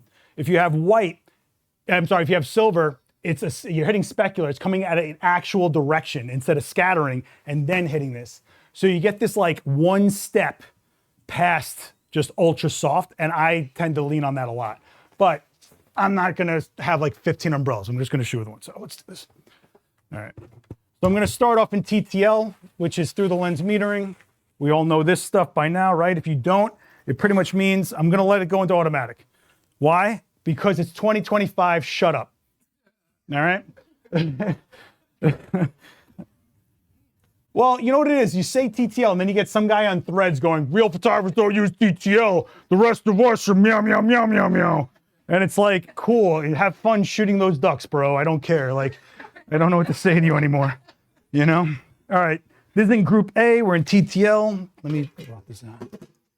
You know, I think it's also, I know I'm making a joke of it, but I think it's important that people realize we don't all shoot the same way, and we shouldn't. And if we did, this would suck. This would be boring. I wouldn't want to look at your work. I definitely don't want to look at Dan's work. It gets to a point. No, but honestly, me and Dan share a studio. We share similar tastes and styles. We completely shoot differently. You know, in fact, I'm a big fan of very recessed, very directional softboxes. He loves spill everywhere. He likes getting really on the edge of overexposed just enough. I'm like, Dan, pull it back. Like I freak out. I'm like, no, we got to get it back, you know? So there is no right answer, and you shouldn't be out there pressing yourself on other people's thing. If you want to talk about technical, like how can I do this and it's not doing that, that's another story. Technical can always come, but I hope you guys are brave enough to do it the way you want to do it. And then if you really like the style you're creating, stick to it. Don't go, well, I guess it should look like that, because the biggest mistake I think everybody makes is they take the photos they think they should be taking. And we see it at the trade shows, right? What's up? How long did it take you to get out of that? How long did it take me to get out of what? Making the photos that you wanted to make compared to like other photos you shot. Okay. You've been doing it for a while, so like you just have social media now, but I'm sure you did with like trade magazines and stuff like that. Oh, I wake up every day to comments of everything I should have done, how they would have done it. And you know what? They're still not doing it. I don't know who they are, and I'm still doing it. So I stick to that. But the question was, how did I get out of that? And basically not emulate other people's styles like that. The reality is, and you're going to hate this response, when I want to get paid and I shoot commercially, they're bringing me a style they want me to emulate. I'm a hired gun. When I want to do, so I can't talk about it yet, but there's a high-end clientele that I'll be shooting for in a couple months. They asked me to pitch a concept to them for a product. That's when I go, what would I do? How would I do this? And I drove everybody crazy putting together a spec shoot for it. And I hated it. I hated everything I shot until I did it. And you have to kind of get to a place where you trust yourself. And the only way you're going to get to a place where you trust yourself is if you shoot a lot of different ways, and you keep on trying to find the way you talk, the way you shoot, the way you do things. But it is important along the way. You understand, I know how to get a white background. I know how to do three-point lighting. I know how to do a clean headshot. Like, I know how to get reflections out of glasses. You have to get those chops, because you're going to get asked to do those along the way. And then you get to go do what you're going to do when they ask you to be who you are. Hopefully you have a book of a point of view that you can stick to. Does that make sense? Yeah. You know? All right, I haven't even shot a frame. Nope. Let's get you against the background. I know, I'll get you out of here at 6. We'll get out of here, don't worry about it. Don't worry about it. Worst case, I'll pull somebody out here. All right. So I am going to do TTL, and we're going to go bada bing. Look at that. DMV 101, we're done, right? But that's relatively flat. There'll always be some kind of dimension to him. I mean, I could try to throw a bounce board in there just to kind of clean up that chin a little bit, but he does have a manly scruff going on. Turn straight to me, straight. Yeah, flat. So right now what we're seeing is, actually go straight, look dead at me, come on. Sure. What is this amateur hour stuff? Come on. Cool.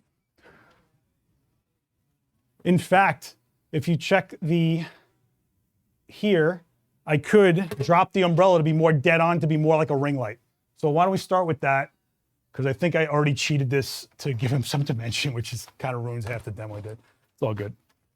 We're all a little mad here. All right. Let's try this. Oh, come on. All right.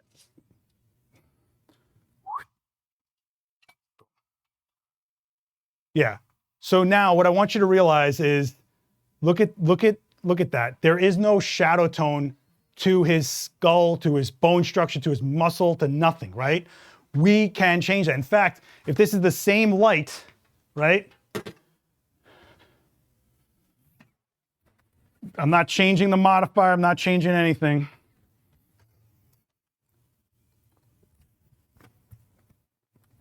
And we just straight up overhead.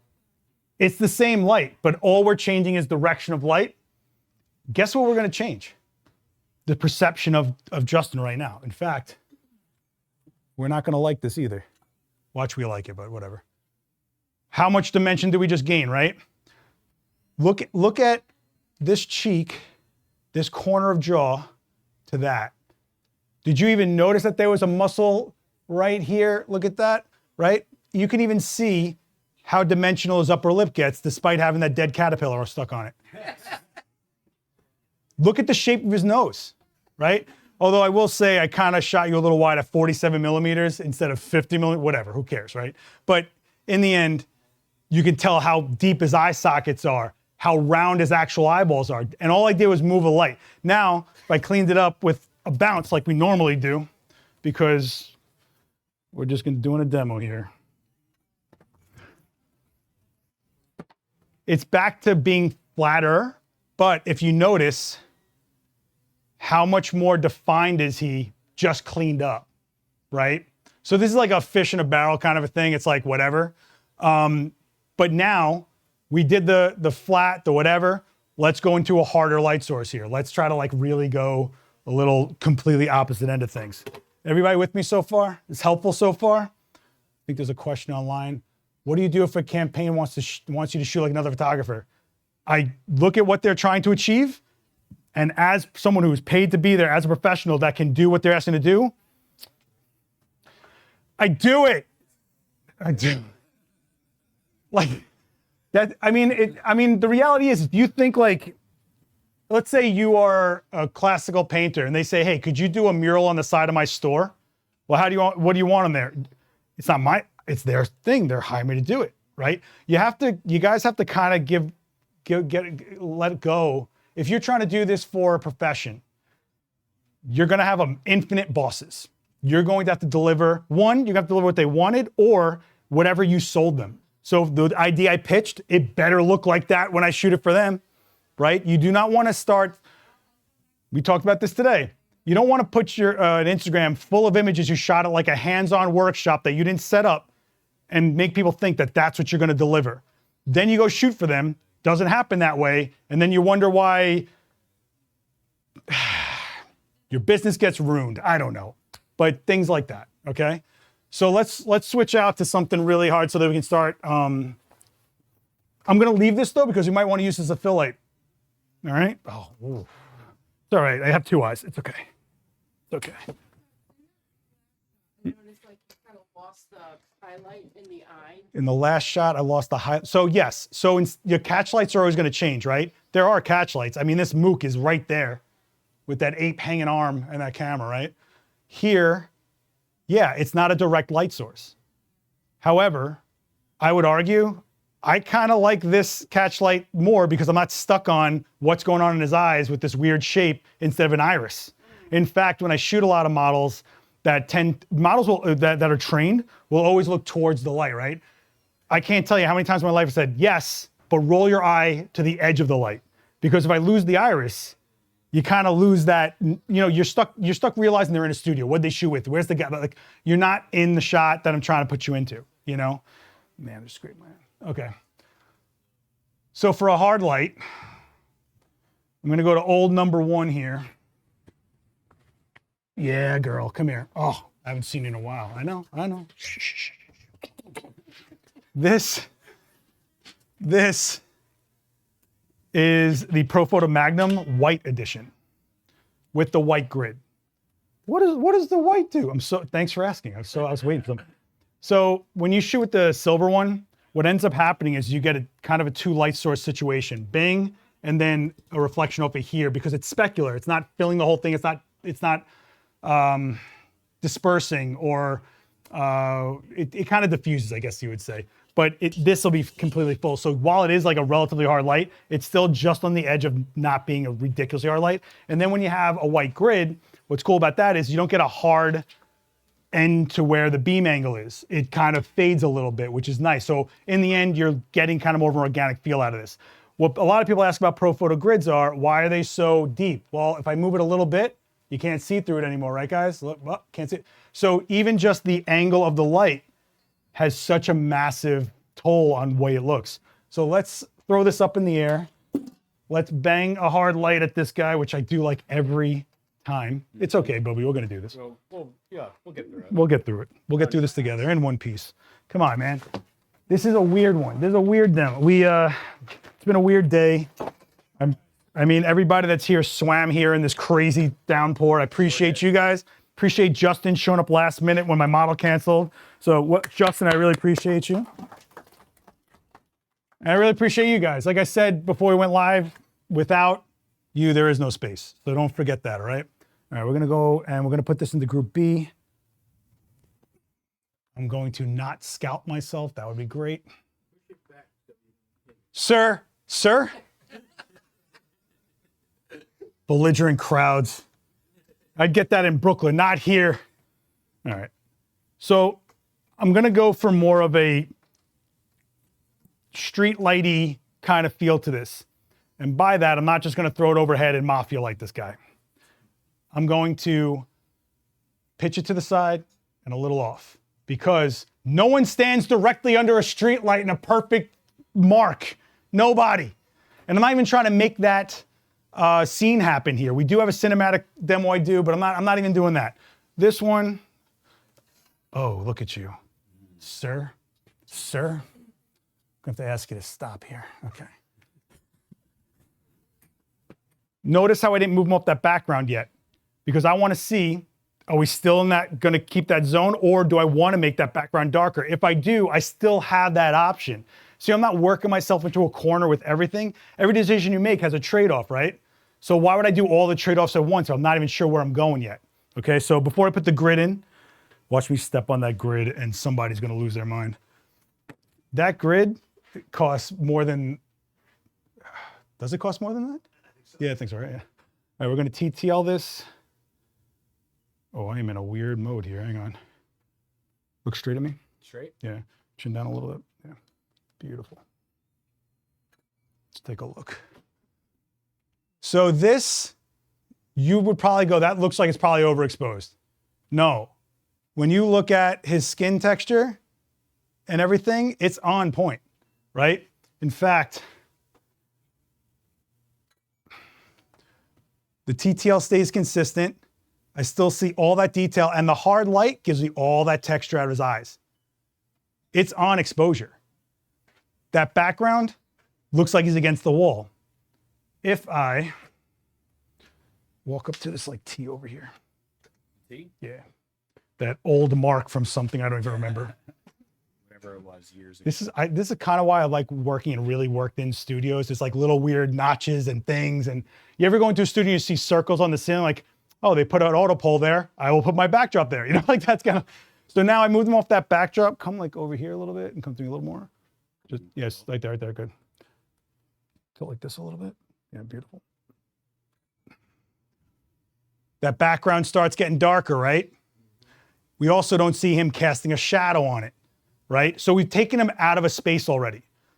We still have this grid. Let's throw a grid on there and minimize this beam angle even further. Beam angle is not focusing. People think it's the same thing. It's not. This is basically limiting how much the spread of the angle of the light is. Every time you guys buy a light, there's a beam angle in that spec. And a beam angle can also affect your exposure. You can have two lights that have the same potential power, but if one has a tighter beam angle, it's more concentrated, it might give you a little more hit. All right? All right, so let's do the grid. So like this.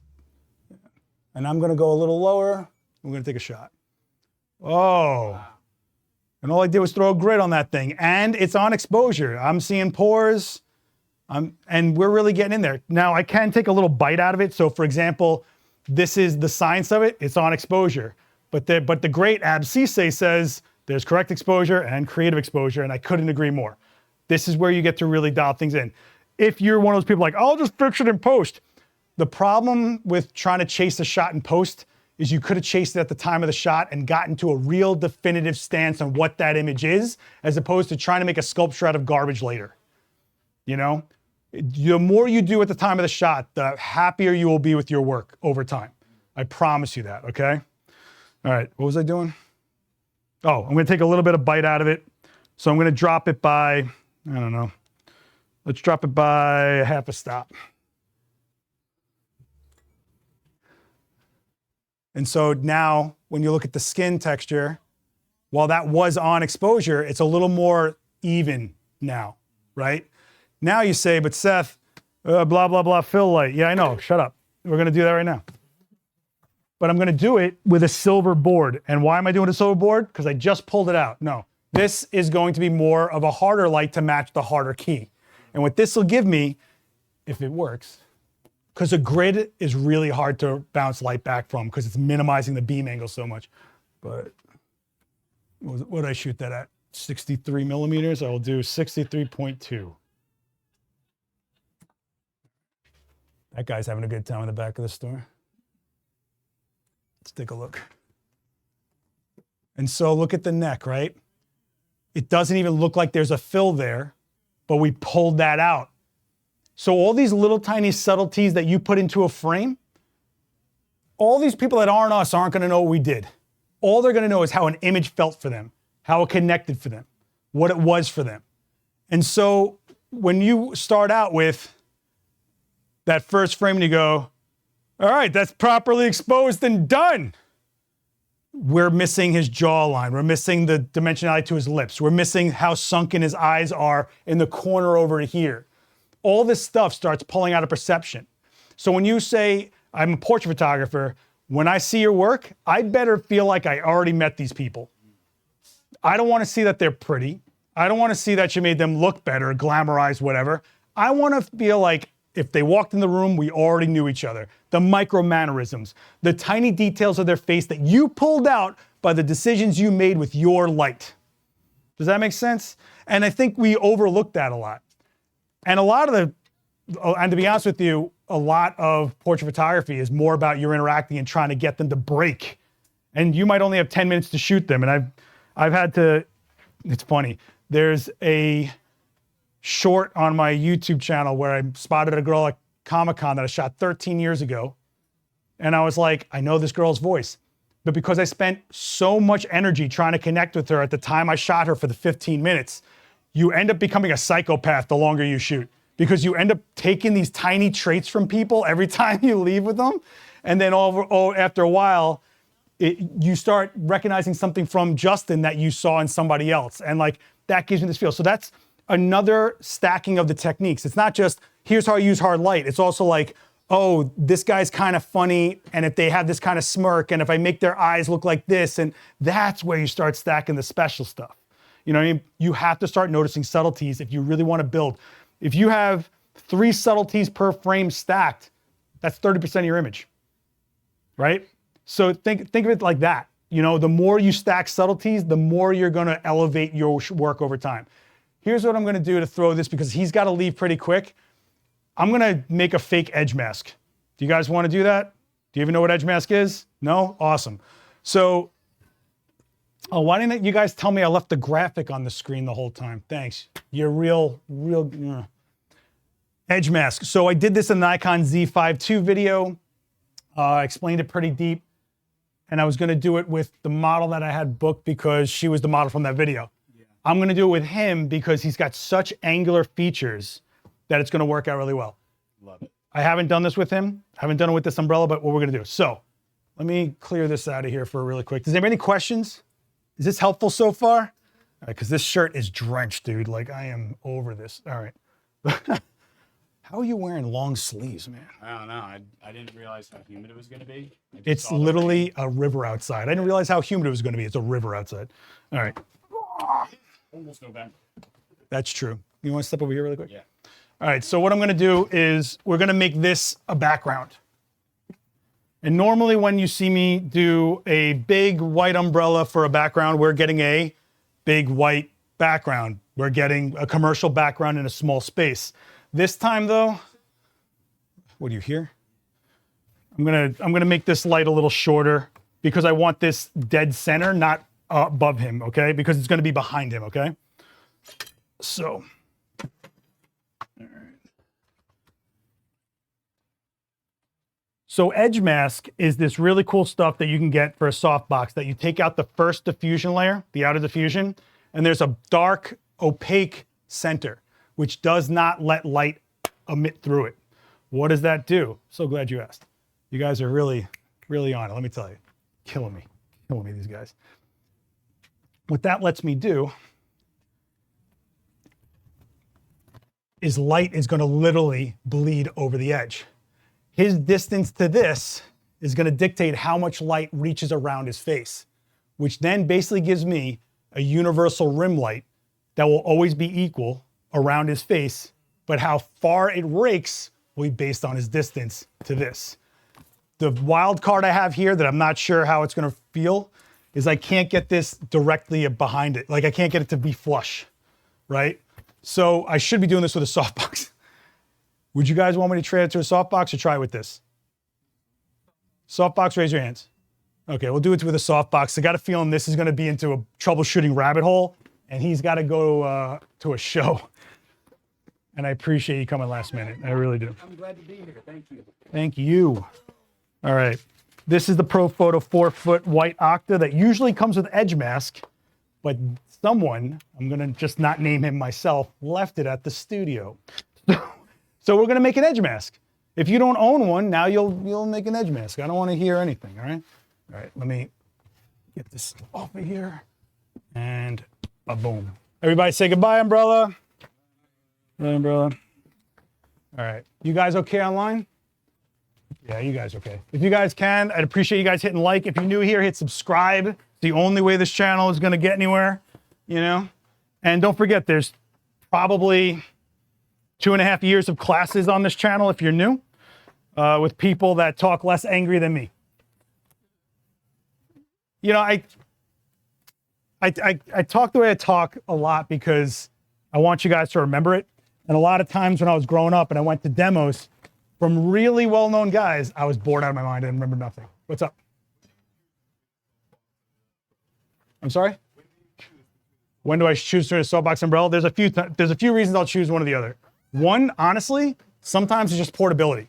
Sometimes if I need a 5-foot light, a 5-foot umbrella is a lot easier to bring around with me than anything else.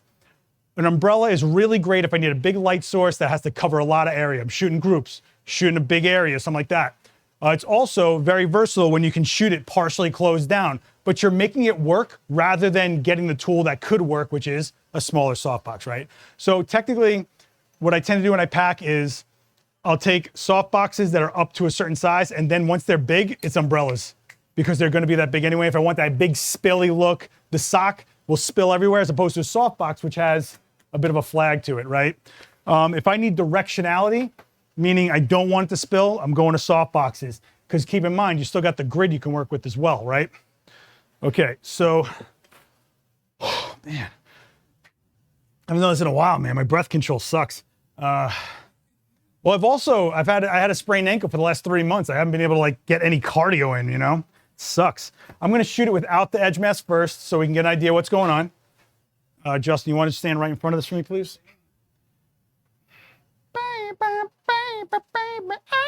Okay. I'm gonna go into group A, turn off group B, turn on this. Okay. I'm probably gonna have to raise it a little bit higher because I want the center basically where his neck is meeting his shoulders rather than, you guys know. Give yourself like even real estate. This is a 4-foot octave, 5 foot would be great, but we're gonna work with this. Get in the middle of it. Yeah. Take a look at him. Obviously he's not gonna be lit from the front, right? So we're gonna do TTL just to start, because why not? Actually, we're not doing TTL just to start, because that wasn't TTL. This is TTL. Okay, so TTL said, oh, you're clearly shooting a silhouette. Look, this was manual, but it said, oh, that's pretty good for TTL, man. And when I take it out of TTL, it's only at 3. That means I've got 7 stops of power to play with after this. And that might come in handy when I'm throwing an opaque square in front of it, you know? But what I will say is if you get actual edge mask, like the actual diffusion, the inside, if it's a good one, the inside will have silver. So instead of wasting the light burning into the opaque, it'll bounce back and give you a little bit of headway so you don't have to go full power all the time. All right, let's throw this on a C-stand.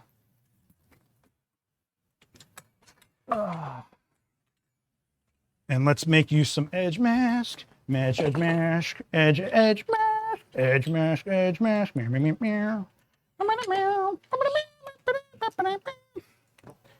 All right, so we're gonna just throw it into a shorty C-stand. Actually, this might not even be big enough. I have to put it into a regular C-stand. No, actually, no, I'm all right. I'm all right. I know why. So now this board is what we call gripped, right? Bingo, bango. Step forward for me. We're gonna put this right behind Justin. Now here's the thing. It might be too tall. Why? Because now I lose this edge, right? So what I can do is, yeah, something like that. Actually, this board is too big. It's covering more than 4 foot. So what do? We take out a box cutter, because we're from Brooklyn.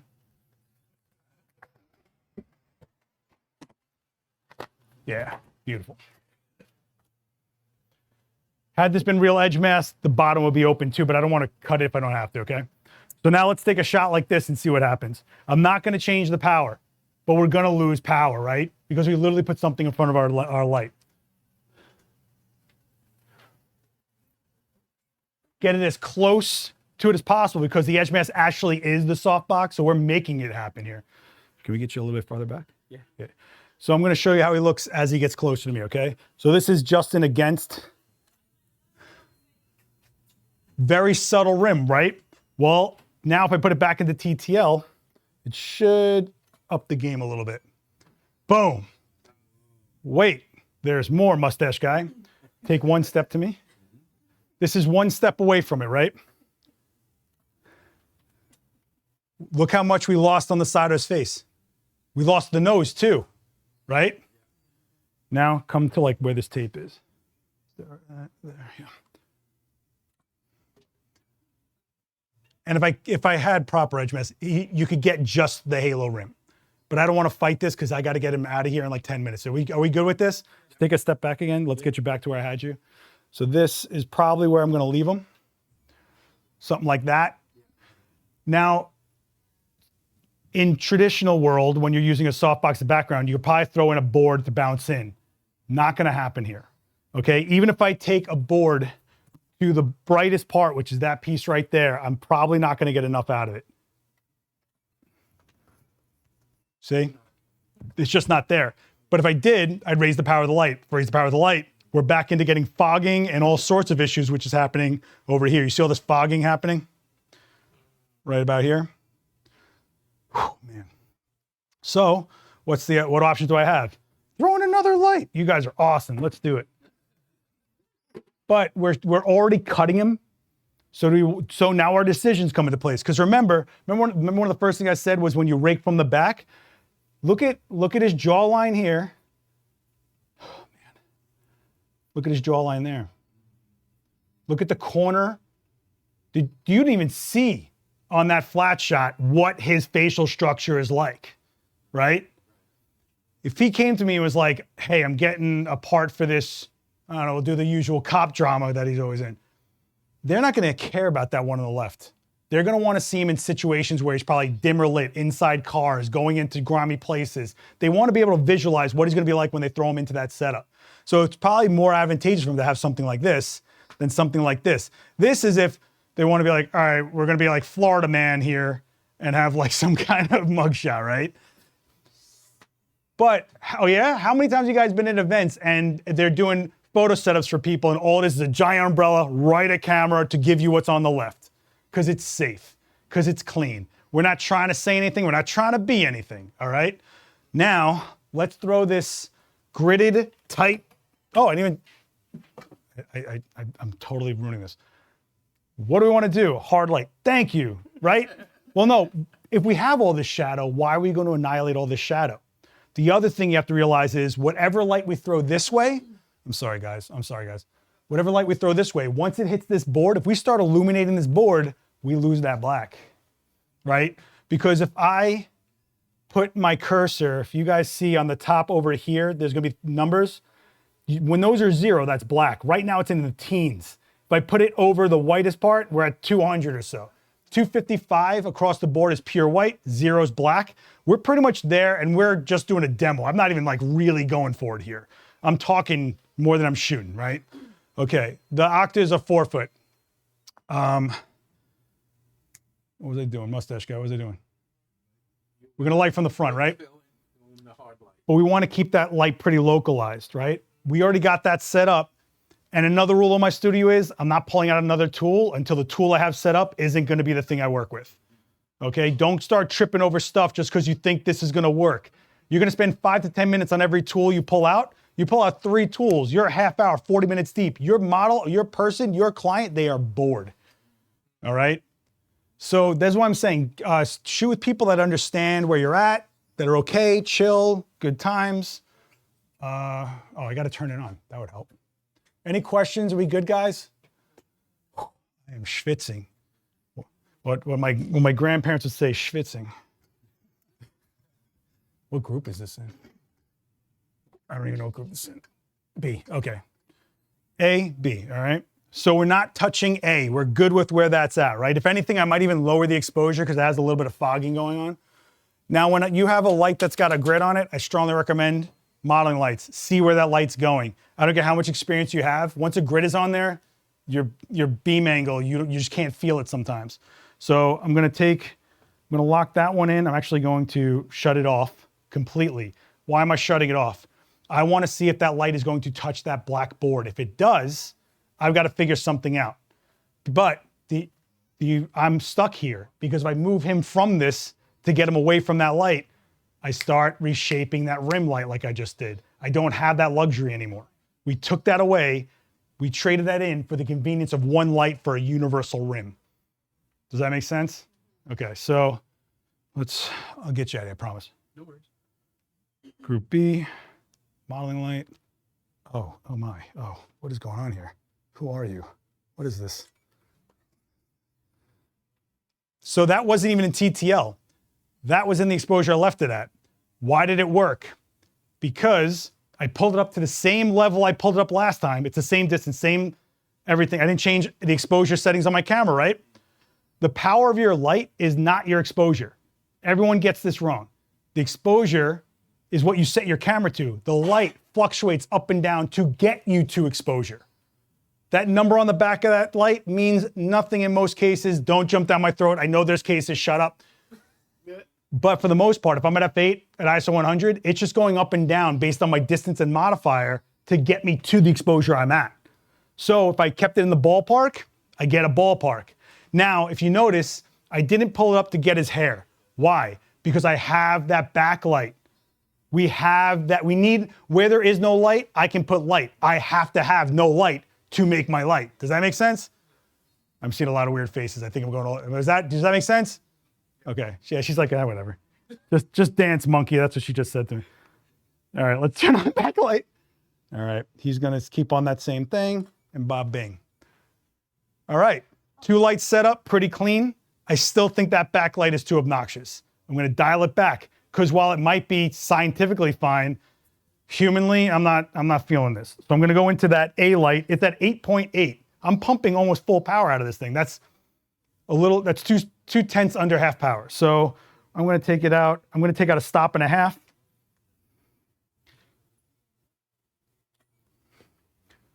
Yeah.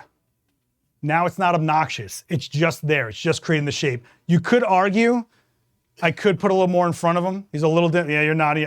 You're like, what is this guy doing? What? No, go ahead, say it. Say it. No, it's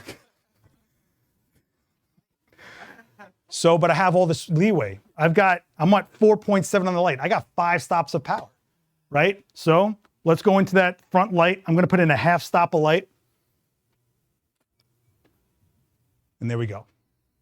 We lost his eyes though. I know, I saw your face. Shut up, Mark. All right. Well, so glad you caught that, Mark.